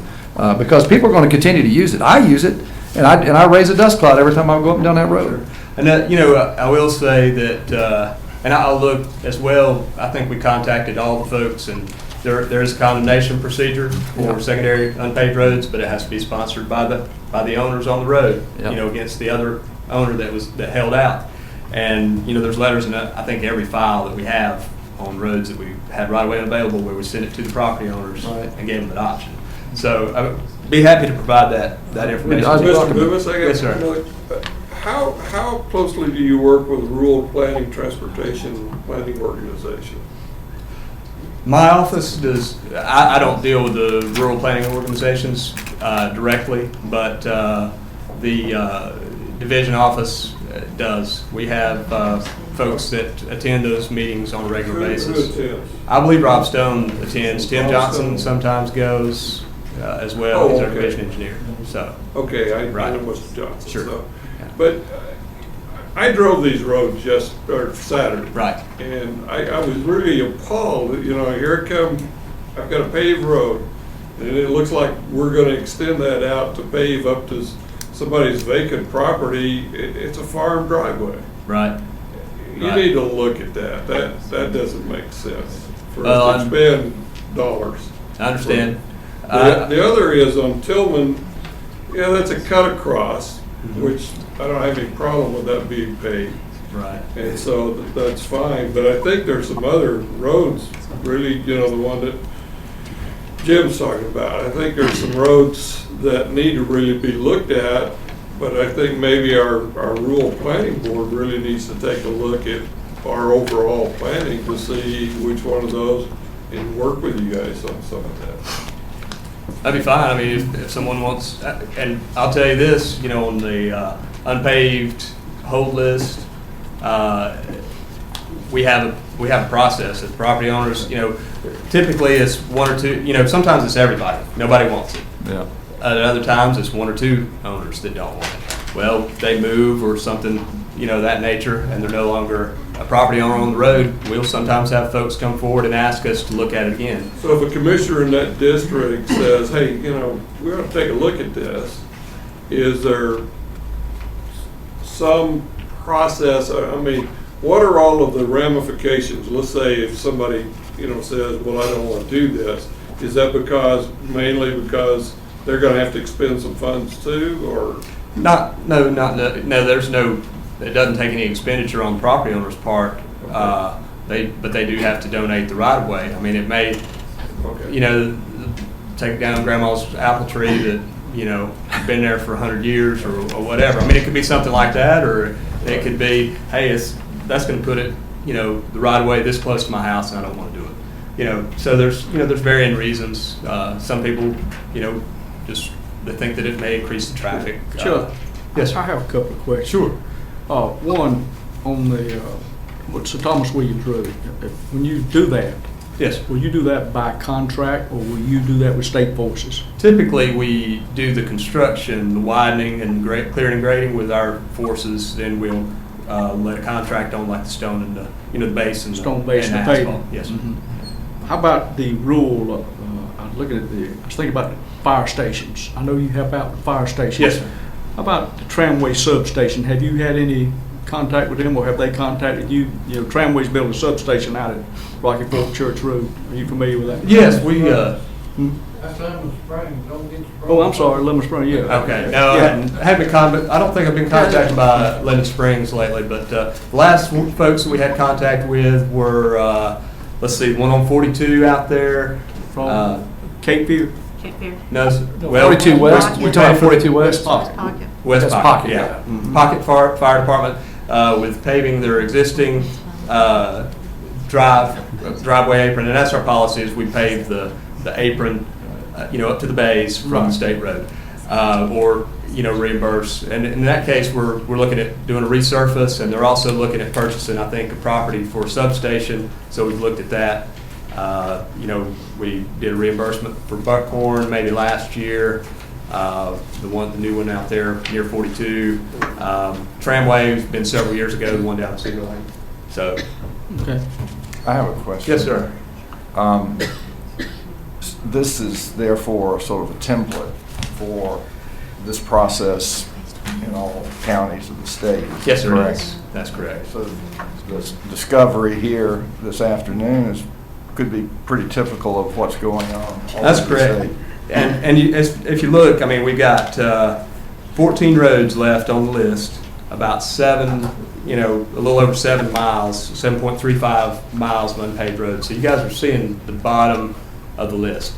So the roads that got paved first had higher traffic, higher number of homes, things of that nature. So that's why some of the roads here, we have some cut-through roads that have, no homes, but they have some significance. And the commitment was made to pave all the unpaved roads, so we try to pave all the unpaved roads. And that's, the Thomas Williams Road, it's there, it is on the list, and that's, just to kind of get back to your question about why don't we, go to the next list. I mean, this is our the policy is set out to pave all the unpaved roads. I mean, you do have the ability to change it, but then, what happens is then the responsibility, I guess, for prioritizing those would kind of shift to you guys. And, if you want to just, I guess, we have this system in place, which is, a pretty fair system, and unfortunately, we are down to some roads that don't have much traffic on it. Hey Chuck, I don't think anybody here disagrees with your process. Sure. I guess and I didn't mean to be critical of No, the that's fine. process No, at I all didn't before. think I it's just say critical. it's beyond credibility that we would pave a road to nowhere and we wouldn't pave one that's absolutely vital to the thoroughfare, a high-speed thoroughfare to and from Fayetteville. I guess what I would ask is, what alternatives do we have other than just approving it as given? What alternatives do we have? You can approve, you can recommend changes, or you can take no action. What's your timeline on this particular initiative? This is an annual process, I take it? You need It to do it is. for budget purposes. It is. Could you wait to the next meeting for us to investigate the possibility of bumping a couple of items up higher on the list, off the hold list? I mean, if you have. If we could get an agreement in principle? I mean, Well, before I make the motion to table, I was just asking, will that harm you in any way? it won't harm me. I mean, I guess you're asking to come up with a different priority or a different. Or to at least exhaust any administrative remedies we might want to seek with the property owner or two to find out just, why are they objecting and Right. that kind of thing. Well, as far as that goes, that wouldn't necessarily have an impact on what's here today. We could reopen that, if what we have, the process that we have for the hold list roads is a petition. If they'll submit a petition to us, it's kind of like a good faith effort. Get everybody along the road to sign the petition, then we'll go back out and survey it. We'll try to get right away again. Sometimes we're successful, sometimes we're not. Then it could go back in the program. It could go back in to the top of the list on the next program, because it really doesn't have to go back in the program because it's already been approved by a board at some point in the past. So if we were able to make contact with one or more owners that may have resistance to Joe Matthews Road, for example, right, and we were able to get them to reassure them in some way, have them provide some sort of written statement back that they would waive their their hold on that property, that, are that right? That we could actually then bump it up higher on the list? Well, it'd just go back in as funds become available. It'd be really the next thing that we do as funds become available. And it's not always a real quick process. I mean, just to be honest, I mean, if we go back out and resurvey it, we're talking a little time with that, trying to get right of way. We had a road that was recently taken off the whole list in one of the other counties that I work in. And by the time we got everybody to re-sign, it was probably 3 months or so, from the time we got it staked. So, it might not be a case of just going to the next meeting. And actually, we'll have a new allocation next fiscal year. So it really wouldn't be too long. It's not set aside money for Lee County. It's a pot of money. Yes, sir.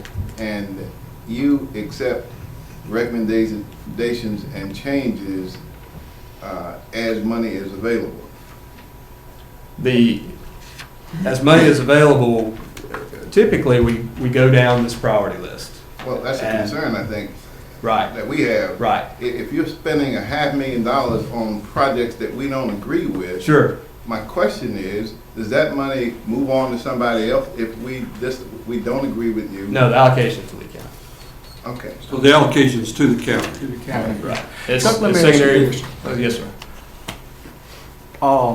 At this time, DOT, when y'all go out for these roads, survey these country roads, you don't buy right away anymore, do you? We don't. Not on secondary roads. That's correct. That's what I was thinking. That's probably the problem with some of these property owners. That's right. If they're in an area where they feel like the property is worth a lot of money, they're not going to give you the right of way. Right. And I can't blame them for that. Right. Or they may not want their property value to go up by paving a piece of property. Some We've instances heard that as well. Yeah, because I've heard that before. I have another question. Yes, sir.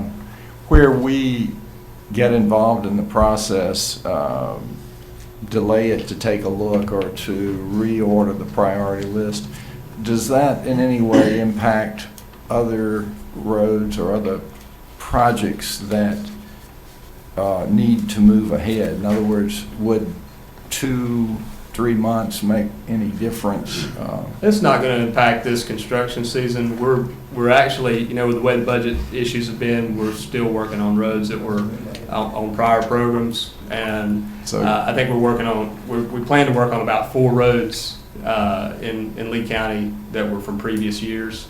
So it's be the summer. No problem. The other question I had, these funds that are retained, where are they retained? By the department or by? Yes, and actually, what we're talking about is an allocation. This is the allocation that was approved. And that's one reason why I guess we're, probably going to maybe complicate things here. That's one reason why we haven't presented a program in the last couple of years. We had an allocation that was approved by the legislature, but we have to have, DOT's cash flow agency. We get gas taxes, things like that.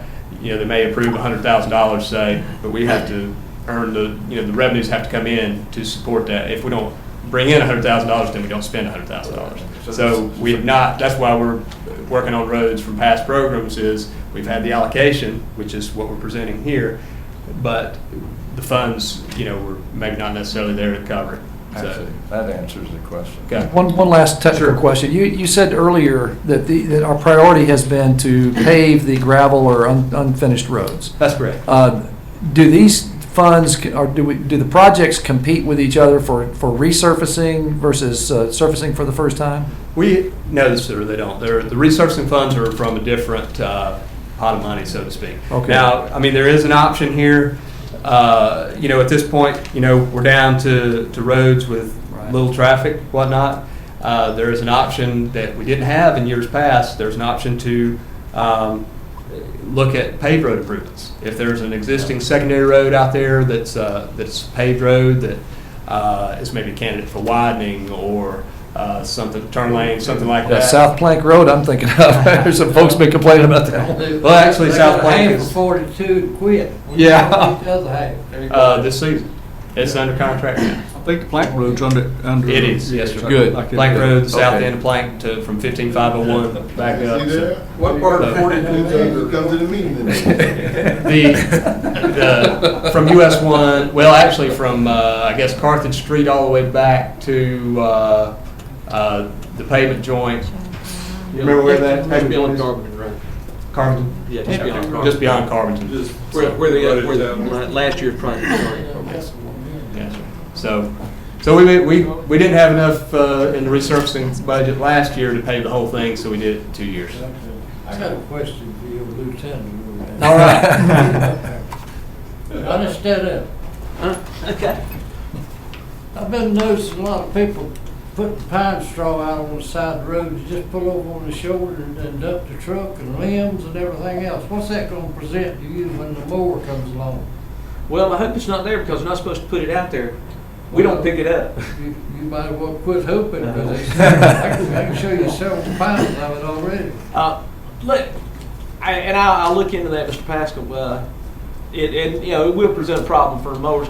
If it's just pine straw or something, that's not really going to present a problem. They'll mow that. Well, It'll mulch pile it. this high, And come off the back of the truck. I know. I live in Moore County, and pine straw hits the ground, it's gone. It's a market for it. This, my brother had pine straw stolen out of his yard. While Mr. Pascal's got me standing here, let me say a little something about the history of the secondary road program. Most of this goes back to 1987 when they passed the Secondary Road Trust Fund. And one thing with highway funding, there's all kinds of different pots of money. We're talking about secondary trust fund and the secondary high construction fund here, two different pots of money that have very specific uses. Well, there was a time years ago, I don't know that anybody in here is old enough to remember that roads got built and paved on the buddy system. Somebody Imagine that. Last year. and, they got built and paved pretty much on the buddy system. And so there was legislation passed to do away with that. And that legislation basically was set up that all the unpaved roads in each county would be rated and prioritized. Now, there was no set time. It was a choice of the Board of Transportation to decide how often they would be re-rated. Typically, though, that's been every 4 years. What they did, they said, we're going to rate these roads, and the only way you can pave these roads is in the order of priority. Now, first thing you got to do to build one is you have to obtain right-of-way. And one of the things when we say obtain right-of-way, we don't buy right-of-way. It's basically a permanent maintenance easement. And we're looking at 30 feet either side of the center line of the road usually. But it's an easement that guarantees us the ability to operate and maintain the road. What you run into sometimes, for various reasons, people don't want to sign the right-of-way. That's the big situation with Joe Matthews. You got railroad right-of-way, you got a fiber optic cable in that, and all those people, they don't want that road paved. That battle has been fought many, many times. I'd love to see it paved. Is that the one where the Down in Springs? We love that challenge. We love that challenge. And, I mean, Yeah, I'd love to see it I know what you're paved. talking about, yeah. But one of the things the law set up and said is that we can't pave a road out of priority except under certain circumstances. The first one of that is by resolution of the county commissioners. Now, generally, county commissioners have been reluctant to pave a road out of priority because if you pave this road out of priority, that puts somebody else out of priority. And so you have to balance that and deal with that. You can pave it under property owner participation. On your thing here, you saw something about property owner participation. And that's been used quite a few places where the property owners raise money to pay for a portion of it, the state would fund the rest of it. But those are the exceptions to paving road. And then, just like Thomas Williams Road, paving under contingency. And that was money that came from another source other than secondary roads. But the biggest thing with Thomas Williams Road, it's a little short piece of road. It's on the state system. Really, we've kind of got two options there. We still have to go down that road and grade that little 1/10 of a mile section down there. It's a maintenance problem. It's a maintenance problem. So we either pave it, or one other option is you as county commissioners could pass a resolution that we abandon that road. Well, that was a concern I had when I rode the road, is that it looked like we're driving between two pasture lands Right. to a dead end into an uninhabited house. Well, and our interest in that is basically to clean up the situation. But we do, you know, we still have to maintain that But dirt there road. again, okay, so the part that's paved takes care of all the housing that's inhabited. But we still have to maintain the dirt Okay, portion. what you're doing is you're paving a driveway to somebody's house. You can come pave mine if you want. But and you've been to my house, so. But we are obligated though, because it's part of, that unpaved road is part of the state highway Okay, system. so if we just de-obligate it and just condemn that road, we don't have to do anything with it, right? That would be an option that you would have, is that correct, Chuck? Yes, as far as the abandonment, we'd have to have a petition from all of the landowners out there. They'd have to agree to abandon it from state maintenance. And then we We'd would have to come to find out you. who owns That's the correct. abandoned house. And we know, because we've done the survey on it already. So we can find that out. I mean, if they're interested in abandoning it, then they could submit a petition to you or to us. And then, you know, if they submitted it to us, we would ask, you know, if we're in support of it, we'd ask you for a resolution. Is it 200,000 for the entire road? That's for the remainder that's left, yes, sir. The dirt portion? The dirt portion, yes, sir. Well, let's abandon that. That'd be, you know, Yeah, that's, the dirt portion. sure. That's what we And need. save the money. Yeah, what concerns me, and I worked for the FAA, wherever I was in there, and I watched these things where here we're abandoning airports, and yet we were paving the runways because somebody said, well, we need to pave them. Right. And yet pretty soon housing areas came in, tore up the runways, and so we spent a lot of money for nothing. I just, you know, especially this time, well, any time, when you start just throwing funds away, I have a real problem with that. I understand that, and, you know, the abandonment, I mean, it could happen, or you know, the folks may not want to abandon it, or whatever, you know, that could happen. But the other option, I guess, is, you know, we have a little more flexibility than we used to. The funds, they did have to, you know, a couple of years ago, we had to spend all the funds on improving unpaved secondary roads. They changed that about a year ago. Now we can use the funds for unpaved roads or paved roads. And we could come up with you know, we've been given some guidance on prioritizing paved roads. Basically what we do is start with, you know, widening roads that are 1,580 or greater, you know, that are 18, 20 feet, you know, we widen them out. That to me is much more important because, right, you know, we've got some roads in this county that are too narrow for the traffic that's on there. Sure, I would be happy to look at that, and I mean, if that's We already have. If that's what you do, yeah, We we've drove it. it Yeah, right. too long ago, but That's right. And so we need to get on that and. Sure, and we have identified some. Johnny's actually identified several others that, you know, that we're going to be working on with. You know, we can spend a certain amount of resurfacing dollars on widening and you know, other dollars. So what do we need to do with this today? Asking for approval of the annual DOT secondary road construction programs. And what we need is a motion. I make a motion to approve, move on. Does that mean you go ahead with the road? Is it? If you approve, yeah, we've attached a sample resolution. I mean, if you'd like to approve that, then we will proceed as presented. If, you know, you'd like for us to look at, you know, the paved road improvements, we could do that instead. If you want to propose something different, you know, as far as the priority of the unpaved, you could do that, but that, what happens then, we don't have, you know, I can't really answer the questions as to how you guys prioritize it at that point. With this system, I can.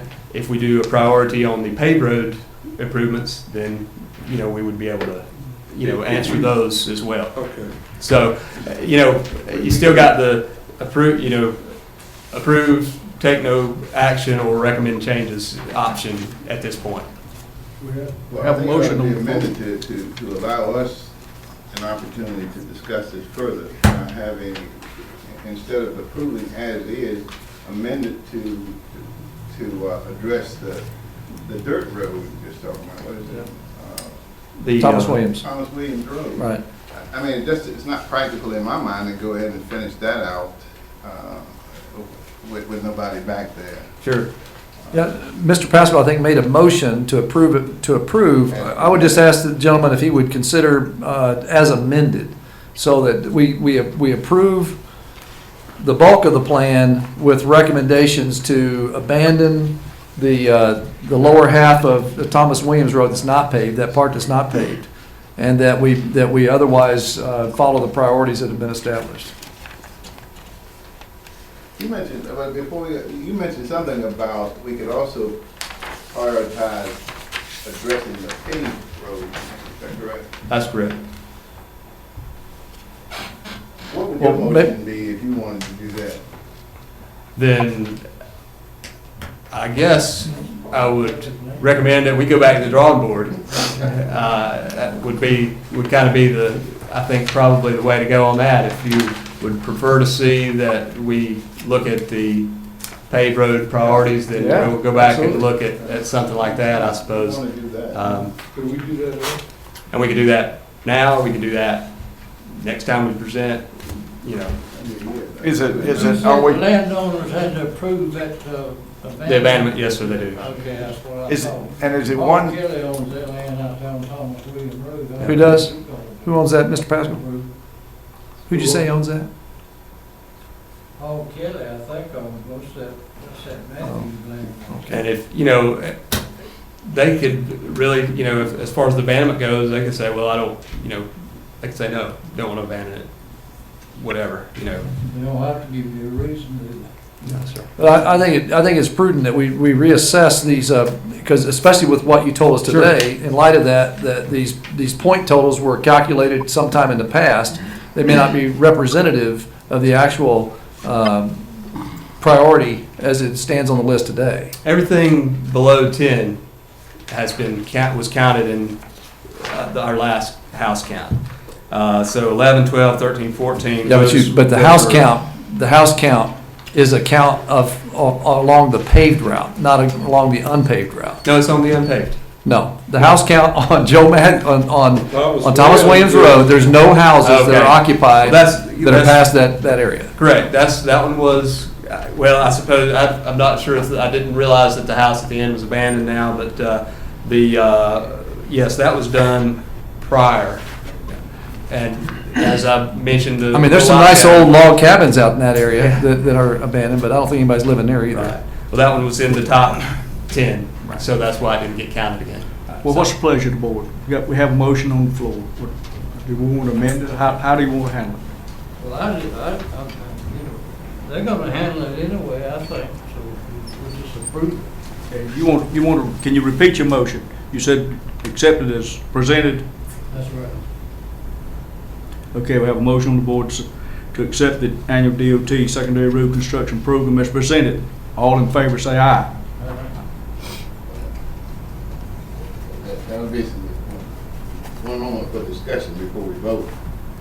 My question to you is, now that we have this document and there's clearly some differences of opinion about what needs to be done, how does that contradict this resolution that we might pass as presented? And then we turn around next month and send you something entirely different. Does that have any impact? If you approve this resolution, then we go with this program. That's what I thought. Yeah. And if, you know, if you want us to look at the paved road improvements in the future, then that's what we would, you know. What's your drop dead to try to get this plan together? What do you need? What's your end date? What's your drop dead date for getting this done? I don't have a drop dead date. So in other words, if we took another 30 days to try to kick this around and look into some of these things, would that? It's not going to make a huge impact. The vote's in process. I know that. Okay, so. But we didn't have discussion on after the motion was made. All right, whatever. All right, let's vote. All in favor of accepting the annual DOT reconstruction program, say aye. Aye. Those against? No. Okay, the noes have it. now what do we do? Ask Chuck. Mr. Chair, I would move that we table the plan for another meeting and revisit this in the mid-month meeting, and that we allow us some time to investigate some of these things. The May 1st meeting. Yeah.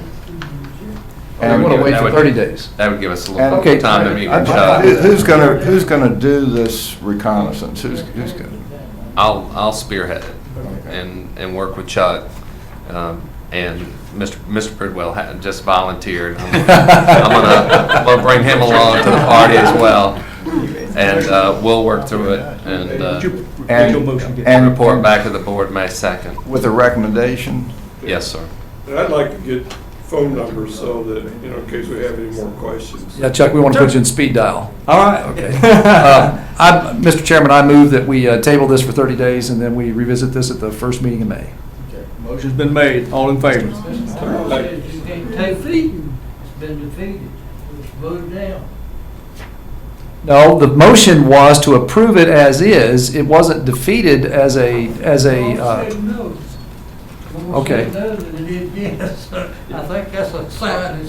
But you telling me it can't be re-raised then? Point of order. That's Mr. Holt, okay, but he needs direction. So how do we get direction without bringing up a new motion? our county manager is gonna get together with him and work through the different things. We don't need a motion. No, we've done with it, like No, okay. Mr. Well said. It's- That's what I wanted to ask, okay? But this will now be taken forward to bring back to us. Okay. May 1st, whatever May. I understand. Okay, I withdraw my motion then. We don't need a recommendation. Mr. Wallace rescinded his motion. Okay. Okay. Thank you, Chuck. Thanks, Thank you. Chuck. Thank you, Johnny. Chuck, I'm gonna call you. Okay, sounds good. You got it over. Yes, I do. I'll forward it to them. All right. I've been asked to take a 5-minute break, if y'all don't mind. We apologize for making you wait, but we need to.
That's another regulations, they make it so it's. That's what The County Board of Commissioners are back in session. Republicans, tear that gavel up. Next item on the agenda is a presentation and approval of 5-year Community Transportation Service Plan. Debbie. Hey, good evening. How are you? I'm bringing before you over a year's worth of work to devise a 5-year transportation development plan for the County of Lee. We began this in December 2009, working with the Kimley Horn Associates. Today we have with us Mike Rakowski, who has been one of our consultants. We also have our newly elected Transportation Advisory Board Chair, Fenton Wells. Fenton is working with the Colt system in various ways, also helping us get an ad campaign going for the some advertising money to help pay some of the gas bills, etc. I'm going to turn it over to Mike. I want him, he's going to try to give you just the highlights of this 5-year plan. I don't know how many of you actually got a chance to see it, but it is what we feel feasible and cost effective. The word they kept hearing from me is we can't spend any extra money, so whatever you put in there has got to be something that we can generate funds for. And I will just give you just a couple. While we were meeting, I actually had to text our transit coordinator who couldn't be here because we didn't have enough staff in the transportation office to answer the telephone. But anyway, we ran 42,232 miles in the month of March, supplying 6,302 trips to the citizens of Lee County. Roughly 73 of those a day are in wheelchairs and are running back and forth to a dialysis unit and other medical appointments. So if you will allow Mike a few minutes, he's going to hit the high points, and then I do need this approved, if possible, to proceed with NCDOT, and we'll move forward with it. Thanks, Debbie. Again, my name is Mike Rakowski. Well, the bad news is that the Wolfpack and Carolina are not playing this evening for the national championship. Neither is Duke. Neither is Duke. That's a good thing. I guess the good news is I'm not coming up here talking about road resurfacing or asking for a landfill. That's good. So, You like your chances today? Yeah, I'm on a roll. All right, so I'll tell you what, let's go through a couple of tidbits, but then we'll focus a little bit on the recommendations. Real brief, 6-7 minutes, we'll be out of here. But and I do want to commend the efforts of these folks. They've been with us, a great group of folks to work with. You know, and they really push us hard to make some good, valid decisions and how we're going to improve the Colt system and the transit system for the folks over the next 5 years. So Fenton and Bob, I think Bob's in the back, and Sid and Debbie have done a wonderful job. So show them our appreciation. You know, today Colt is carrying around 220 to even 250 trips a day. When we look at this plan, this next 5 years, we're hoping to increase that to 300 trips a day, which will qualify us for more money. And every time Debbie hears about new programs, he's like, puts the finger, well, how are we going to pay for it? How are we going to pay for it? So here again, we're trying to be responsive, so good job.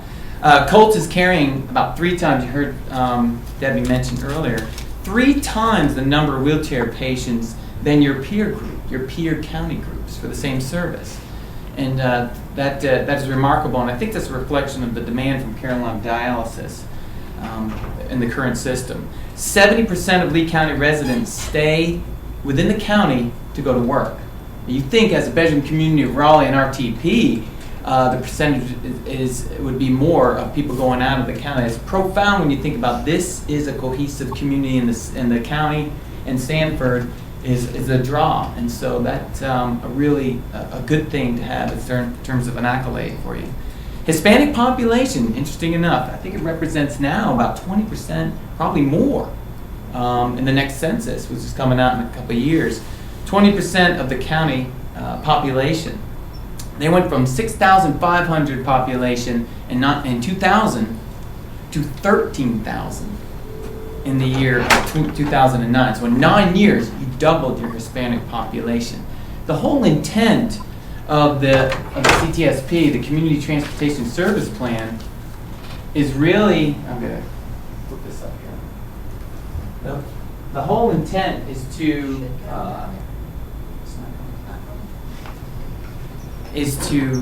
look at opportunities for folks that don't have the access to a vehicle or limited access to a vehicle. That's fine, thank you. Limited access to a vehicle or for medical trips.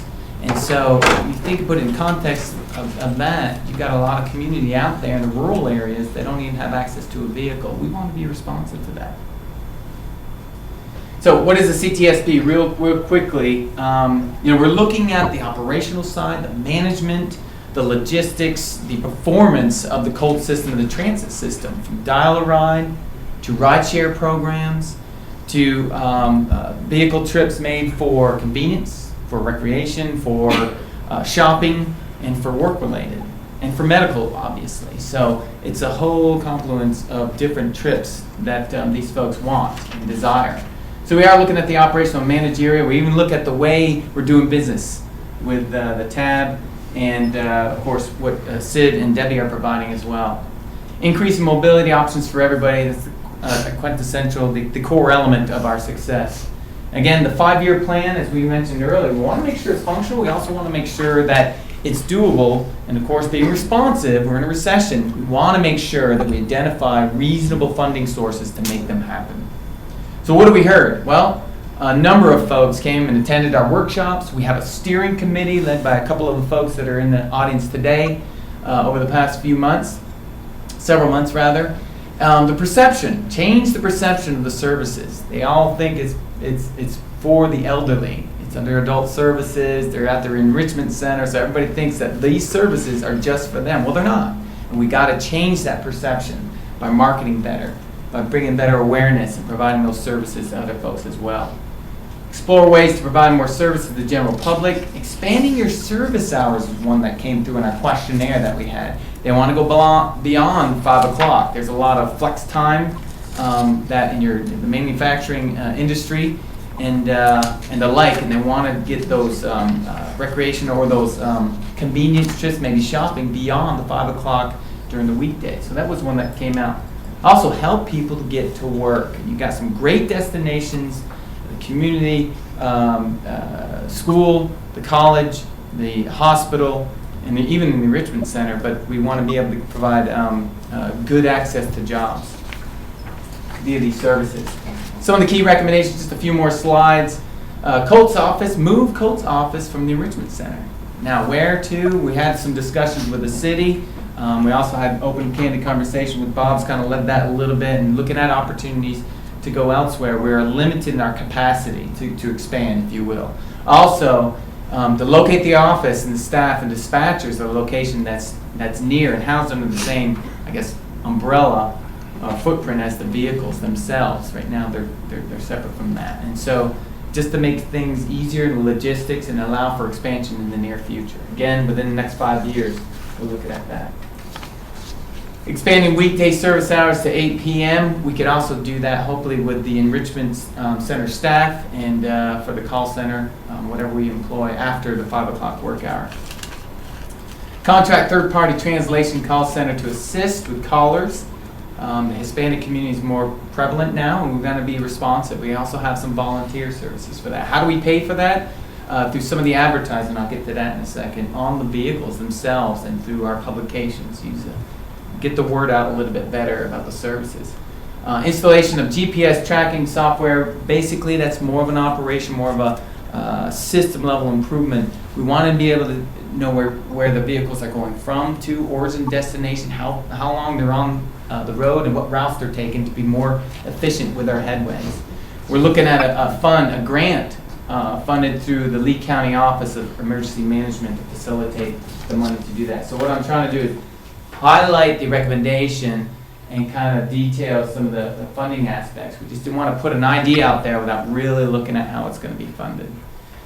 Establish deviated fixed routes. Well, you may not know what a deviated fixed route is, but bottom line is you have the new services pilot project. It's the Dash route, and a lot of people don't even know about that. It's facilitating connection to all those, I guess, key destinations within the community. And we want to increase the ridership. So what we mean by deviated, we're simply meaning for those folks that want to call and get a ride to XYZ or go to the college or go to the shopping center, we'd be able to deviate from the fixed route, pick them up, get back on the fixed route, and continue our circulation, if you will, simply to increase the number of riders. Launch a public awareness campaign and create a new logo similar to the one that you see over to the right. You know what? When they look at those vans, what do they see? They see medical, don't they? It's white, it's clean. It obviously looks like it can cater to holding some wheelchairs. So we want to change that image a little bit and say anyone can ride. And a logo is a great example of kind of branding the Colts system. Enhance the opportunity, I guess, aside with that, coupled with that, enhance the appearance of vehicles through color. Anyone can ride, kind of that, bringing more awareness. How do we pay for it? Funding through a combination of CTP and advertising revenues. We're going to charge for that, and they're doing a good job at looking in and implementing just that, getting folks to advertise on the vehicles themselves. Really just bringing more awareness as it drives through the community. Requests, I'd be remiss if I didn't mention this one, because Sid, first thing that we met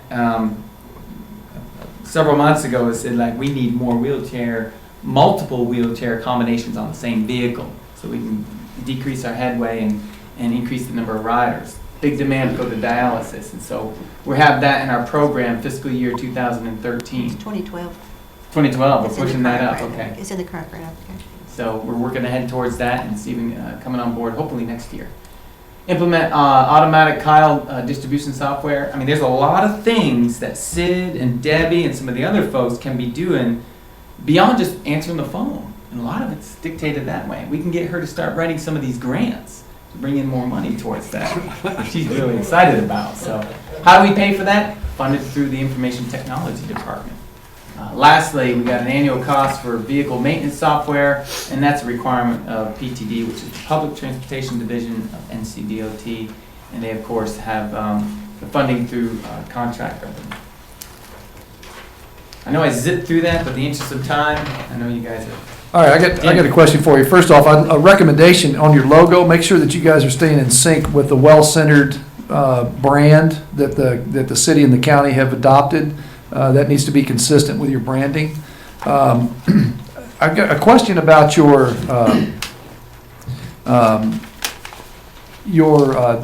presentation. I didn't see anything in there that really tied the Colts extension of service to jobs and possible ride share for jobs. I mean, is that part of your thought process? You know, once you stand up as well, we've got over 50 or 60 recommendations in there. If Yeah, you right. look at the plan, it's about 100 pages long.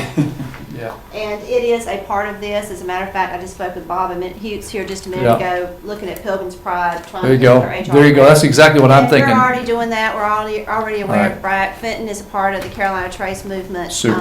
involving BRAC. And if you get a chance, I mean, like I say, it's it'll be a nice little bound volume there. But, And Debbie, is that available online at Yes, it the is. I can actually email whoever.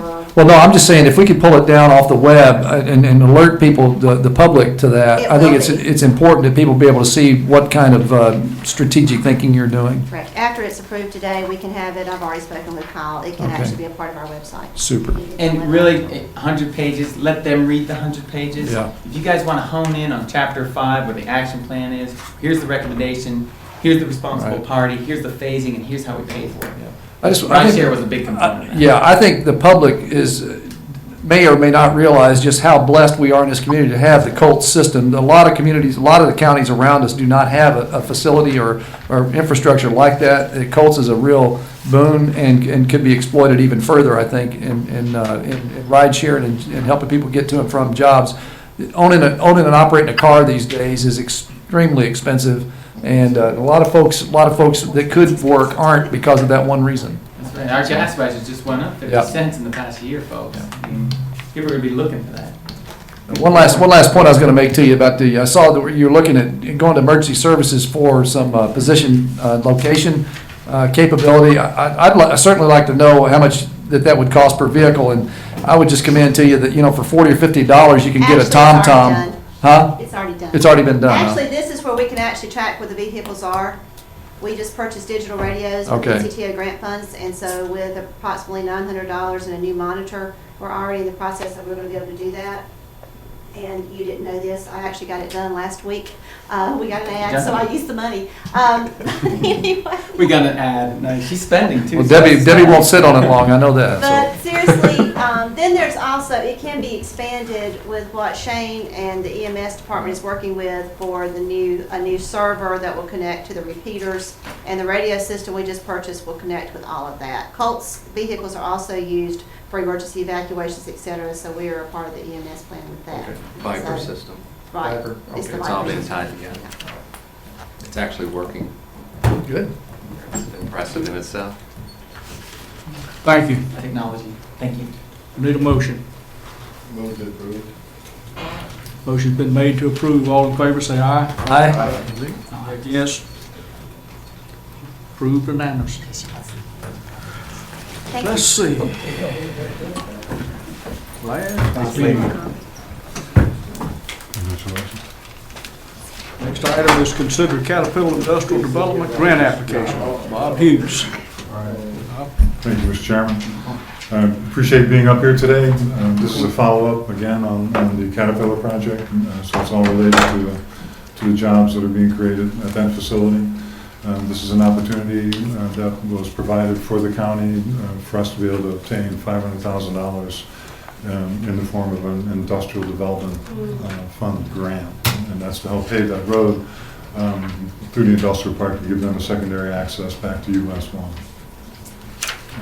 So I think you have in your packet a document, the actual grant application, and then a resolution that would help support that application as well. I don't know if you had any questions. I'd like to make the motion that we approve this. It's consistent, from what I can tell, with everything we've talked about up to this Yes. point and our obligation to Caterpillar. And I think it's something that we need to do and to move ahead with, so I'd like to make the motion. The motion's been made to approve the application. Is there any discussion? One question for you, Bob. Is there any deviation in here with what had already been set up with the agreement with Caterpillar? It's perfectly consistent, there's no changes? Right. I have one question. What is this contract with Skip Green and Associates and Company? On page 58. Yeah, he is a consultant that helps us write all these grant applications. So for the Economic Development Administration, which is another grant that we've applied for. Well, how much does that cost you? $6,500. Us and the city both use him quite a bit for. Yeah, for he's that. been used before, Very much. rather He's very good. frequently, yeah. That's right. Also, where is USI Highway? That's US 1. It's US 1. I want to make sure that we did have. Right off. It's on US 2. I will have Call for the question. a motion on the floor to approve. Is any other discussion? If not, all in favor say aye. Aye. All against? Nay. Thank you very much. We appreciate it.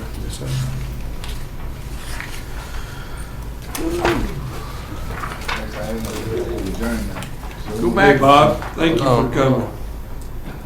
Thank you, both Bobs. Yeah. Next thing on the agenda is the manager's report. I'll be short, but it hasn't been mentioned yet, but Chairman Shook has an excused absence for the meeting. She has a family matter that she needed to take care of back in Iowa, so she could not be with us, and our prayers are with her and her family. My report, everybody's left, so I don't get to talk about the budget in front of them, but right now where we stand on the budget, we're finalizing the tax-based numbers. We're waiting on the Board of Education request. I still need to review the community college request and then make one more run through with departments that I want to talk to again. So I did talk to Linda Friday afternoon, and I think we're going to go back to the May 2nd presentation to the board. And the reason mainly is time to have more discussion with the board at the day meeting, present the budget, offer more opportunities to discuss, and then stay on the May 16th public hearing with public And since there seems to be a lot of interest, that will give folks more time to ask questions of the budget or to get more people involved in reviewing the budget. So I've never had problems with anybody wanting to come and talk to me. Matter of fact, I've asked them to come talk to me about the budget, and don't get a lot of people to come. I've got a feeling that this year will be a little bit different. So Mr. Crumpler, look forward to that. Yes, sir. Let me ask you this. Is there good reason to believe, or any reason to believe, that there's going to be enough budget information coming down from Raleigh that will allow for the schools to present a sort of conclusive budget to us, knowing what they are going to have or have not, and therefore, when it's passed on to us, that you will have the benefit of accuracy in the numbers that they presented? I'm just, how do you see that unfold? This is an unusual year. This is an unusual year, and I'll just compare it to other years, is that we always know that the legislature may change things between the time I present on May, the first meeting in May, to the end of June. So there always is those opportunities for adjustments. This year probably more so than in last year's, and I think it's more difficult for the Board of Education than it is for me, for them to come up with a number that they're going to send to us on April 20th. So they're doing their due diligence tonight, and have been, and so they'll have to make their best guess and get their budget numbers to us as quickly as possible. So do I think there could be opportunities for more changes? Yes, by June 30th. And I think this year's probably probably a little bit different, but that doesn't mean that we still can't sit down and start going through all the other issues that we have. There seems to be a great focus on education, but when you realize that 80% of our budget is mandated by the state or the feds, we have to go through those things and say, we have things we have to do. We have to provide a sheriff's department, we have to provide a jail, and we have to provide a courthouse. And you go through all those things and try to take a look at what it is that we need to operate and what we can operate at less with. So, that's the process we can begin and discuss those things. So, I feel, Big and you, what process are we going to use to hear each department? Are we going to have a off-site type meeting to do that, or? Usually, any budget workshops we've run, we've done in the Wicker Room and invited. Now, we haven't done the departmental review since I've been here. Did it in Scotland County a couple years when we had when I was here as the finance officer, the finance committee did the budget reviews of the departments, and we didn't do it with everybody. I would make, or Mr. Cowan at that time would make the presentation, and there would be a review, and then it's okay, I want to see these departments, I'd like to talk to these departments, and normally we invite the school superintendent, DSS director, and the health department, and the sheriff, because they represent the 4 largest budgets in there, and then you can decide if you want to talk to anybody else that you want to meet with to talk about the budget. But it really becomes, once I give and it's one of the reasons I want to give the budget to the board on May 2nd is at May 2nd, that's what the board needs to decide is, besides the public hearing on the 16th of what I present, the board really needs to decide how they want to work through that process and get down to the end of approving the budget.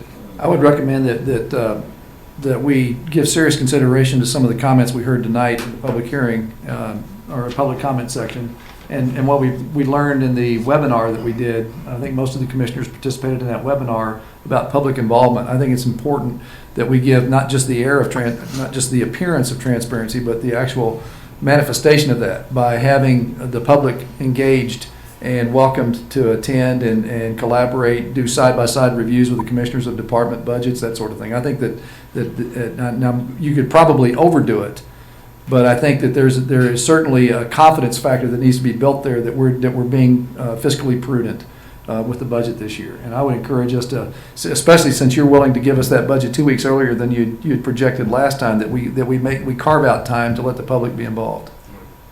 Well, I'm ready to do it. So I actually like to hand it off myself. So, and get it going. And I feel pretty good about what the departments have submitted. We only have a couple of real issues that we need to address. And I would put our budget up against anybody's. I'm not going to sit here and say we're 100% efficient, because we're not. I don't think any organization is, but that's what we strive for. And we have really cut a lot out of our budget the last 3 budget go-rounds. And Yeah, I think you've done a good job.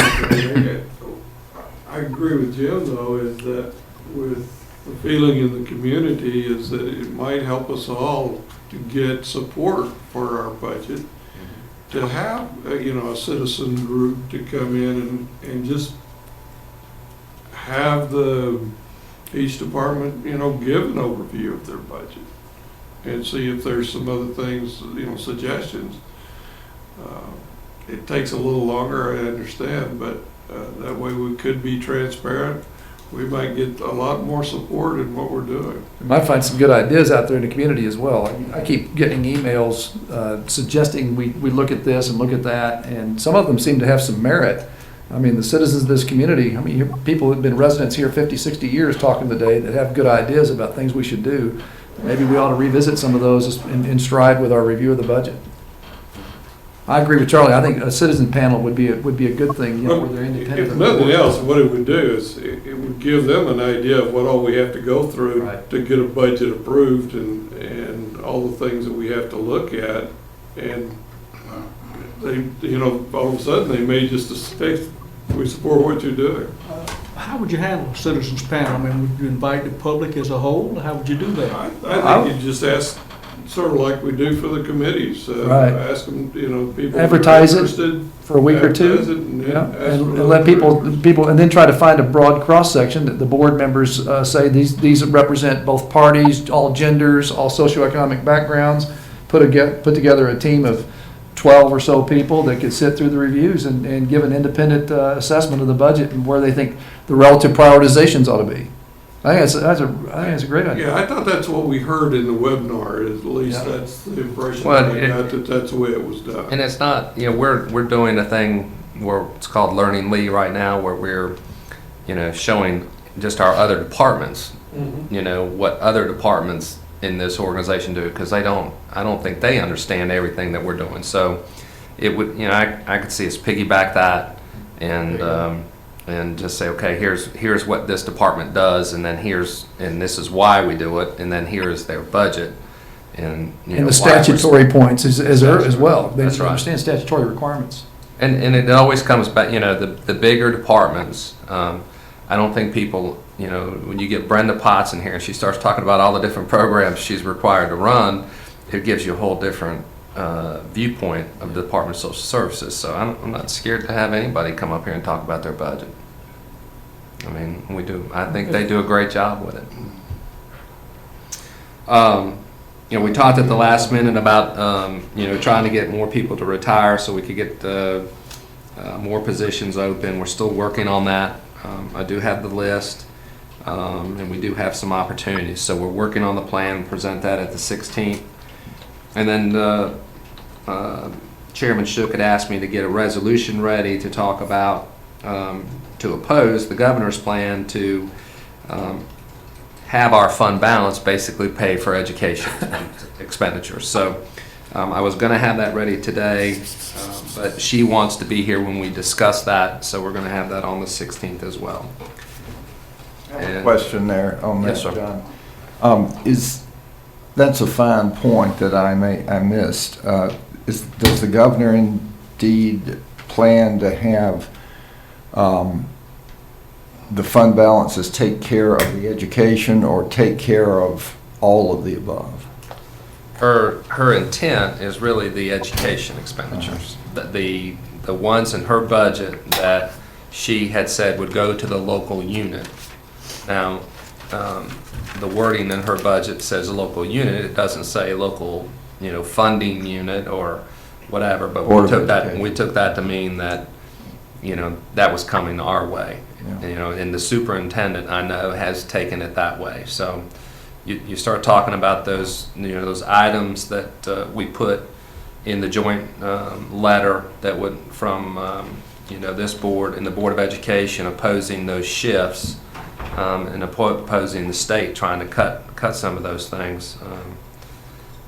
That's really what she's trying to get us to fund, are those items. So, Or at least that's the discussion. That's the direction that seems to be going. And just, we've, just in our own defense, we did build a little bit more fund balance than what we had in recent years, and the reason was this year coming up. Well, it was planned that we knew that this was going to be a bad year, and we were saving for it, so that we would have more flexibility. We made all those cuts 2 years ago, cutting 26 positions and 10% of our budget. We had a feeling that we would, be generating, a little bit more fund balance. Of course, as a percentage, as your budget's going down, your fund balance is going up as a percentage anyway. But yeah, we've increased it the last couple of years, but not something that I would say that was, excessive by any means. But it got us prepared for this year. And I'll have to say that, we just proved the Caterpillar stuff. We've got over $1.8 million out of fund balance this year into the Caterpillar project. We didn't have to go to the bank and borrow that money. That money was there. And that money was there to create jobs and to create investment by them that will help us with tax revenues in the future. If we wouldn't have had that $1.8 million in the bank that we could use, how would we have done that? It would have been very difficult. So fund balance gives us flexibility, but should not be used to cover reoccurring expenditures. That just gets you in trouble going forward. Okay, is that it? I am finished, sir. Thank you. All right. Okay, next item is commissioners' comments. We'll start with Mr. Pascal. I don't have anything except I heard what I do. Colonel J. Moore passed away. Who? Colonel Moore.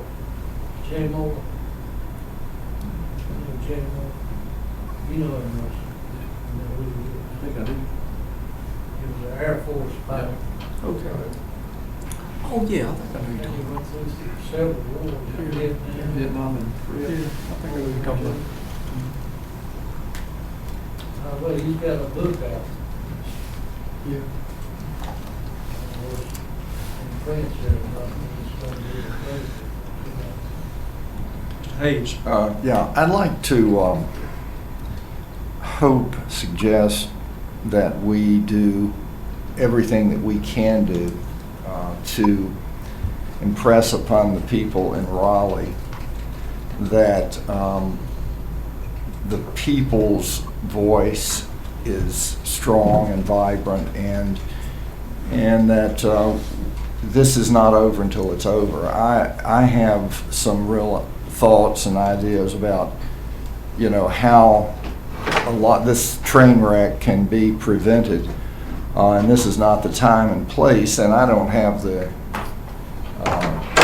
presumption that I can, as one person, do much about it, but I really feel passionate that we, through resolutions, through whatever, must stand tall and protect our fund balance, and more importantly, point out optional opportunities that both the governor and the General Assembly can take to minimize the impact on counties by being more in a partnership than a top-down, push-down, this is the way it's going to happen. I may be sort of naive about this. I don't think I am. I think that where there's a will, there's a way, and I'm not sure that I'm comfortable as just one citizen and commissioner to know that we are doing everything that we can do to make sure that that message gets carried forward to the people in Raleigh. Those strategies, those back pocket strategies that are set, that are not yet set in stone, because I think the next 40 to 60 days is going to be fast and furious to see how this all comes together. And I just say to you, I hope, I wish in our individual and collective ways we could make a difference, because we must not get, taken to the cleaners on this. It doesn't have to be that way, and I have a plan, but I'm not going to bring it up right now. But I think they're thinking creatively. We really can, I think, avoid the worst case, and I'm not speaking of just education, but our fiscal integrity now and into the future.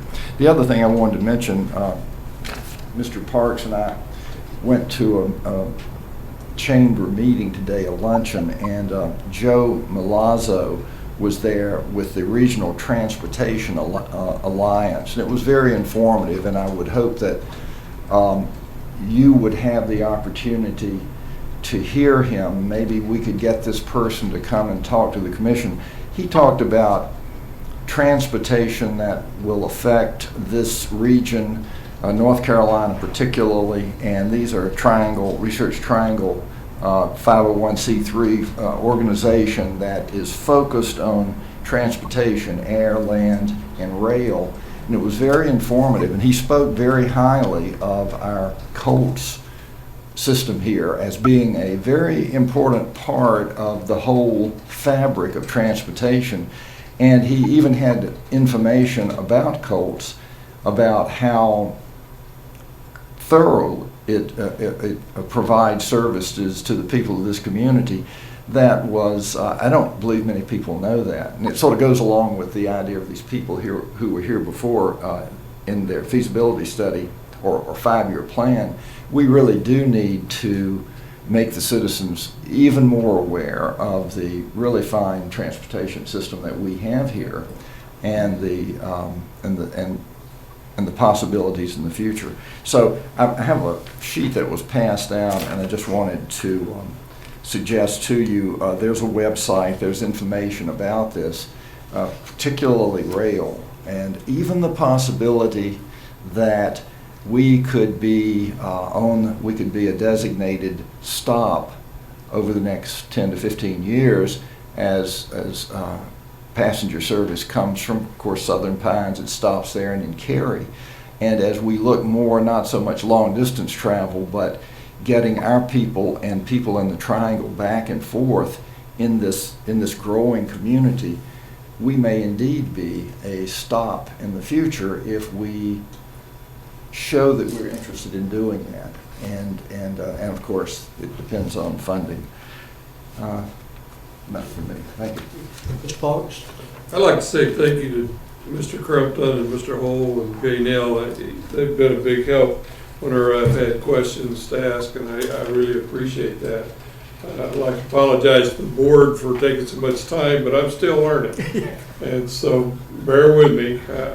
So I'd just like to say thank you guys for bearing with me and helping me out. Thank you, John. That's a learning experience for all of us when we come on this thing. Commissioner Waller. We have somebody gavel you if you get too long. I have nothing more for tonight.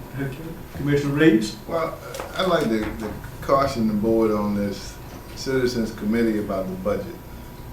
There's a lot of information already online that talks about what we do and how it's done. The concern that I would have is, and I've seen this happen, you have a few people who will come up and take up your challenge on the budget. Then the question becomes, can you deliver or will you deliver? And quite frankly, money is so tight right now, I don't know, and maybe some of you do, I don't know what we're going to do over the next few months trying to meet some of the obligations that we have in a very serious manner. One thing in particular that concerns me are the number of people that tend to come up and admonish the board about the Board of Education. I realize, and I certainly can appreciate their intent, but we allocate and appropriate and allocate money, and the Board of Education members decide what they're going to do. We have limitations, as you mentioned, the general statutes, so we have limitations. I just think it's unfortunate sometimes that folks are being misled and attacking the wrong folks. Yeah, I appreciate that, Commissioner Reeves, and I'd like to say on that same subject, you know, sometimes being a Presbyterian, every time we get ready to do something, they say, let's form a committee. And if you don't watch it, you've got so many committees that you don't get a lot done sometimes. And, you know, I don't see anything wrong with each commissioner talking to the citizens, getting the citizens' input, but when it comes down to the hard facts, we're elected to make that decision, and that's what we're going to have to do. Yes. I'd like to just agree with that, both of you. I think that one can run the risk of sort of opening up a Pandora's box if you're not careful.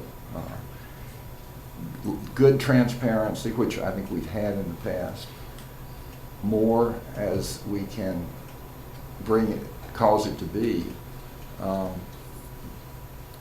but let us take care in just sort of opening the thing up where we come to sort of a deadlock, potential, and really can't move because we're so obligated and time bound.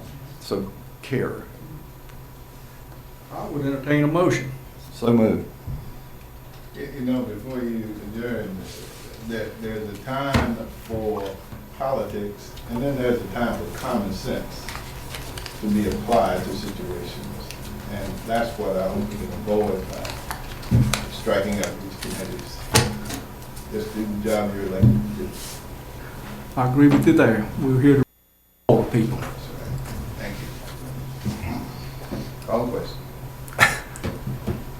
And a motion to adjourn? Made. All in favor? Aye. We adjourn.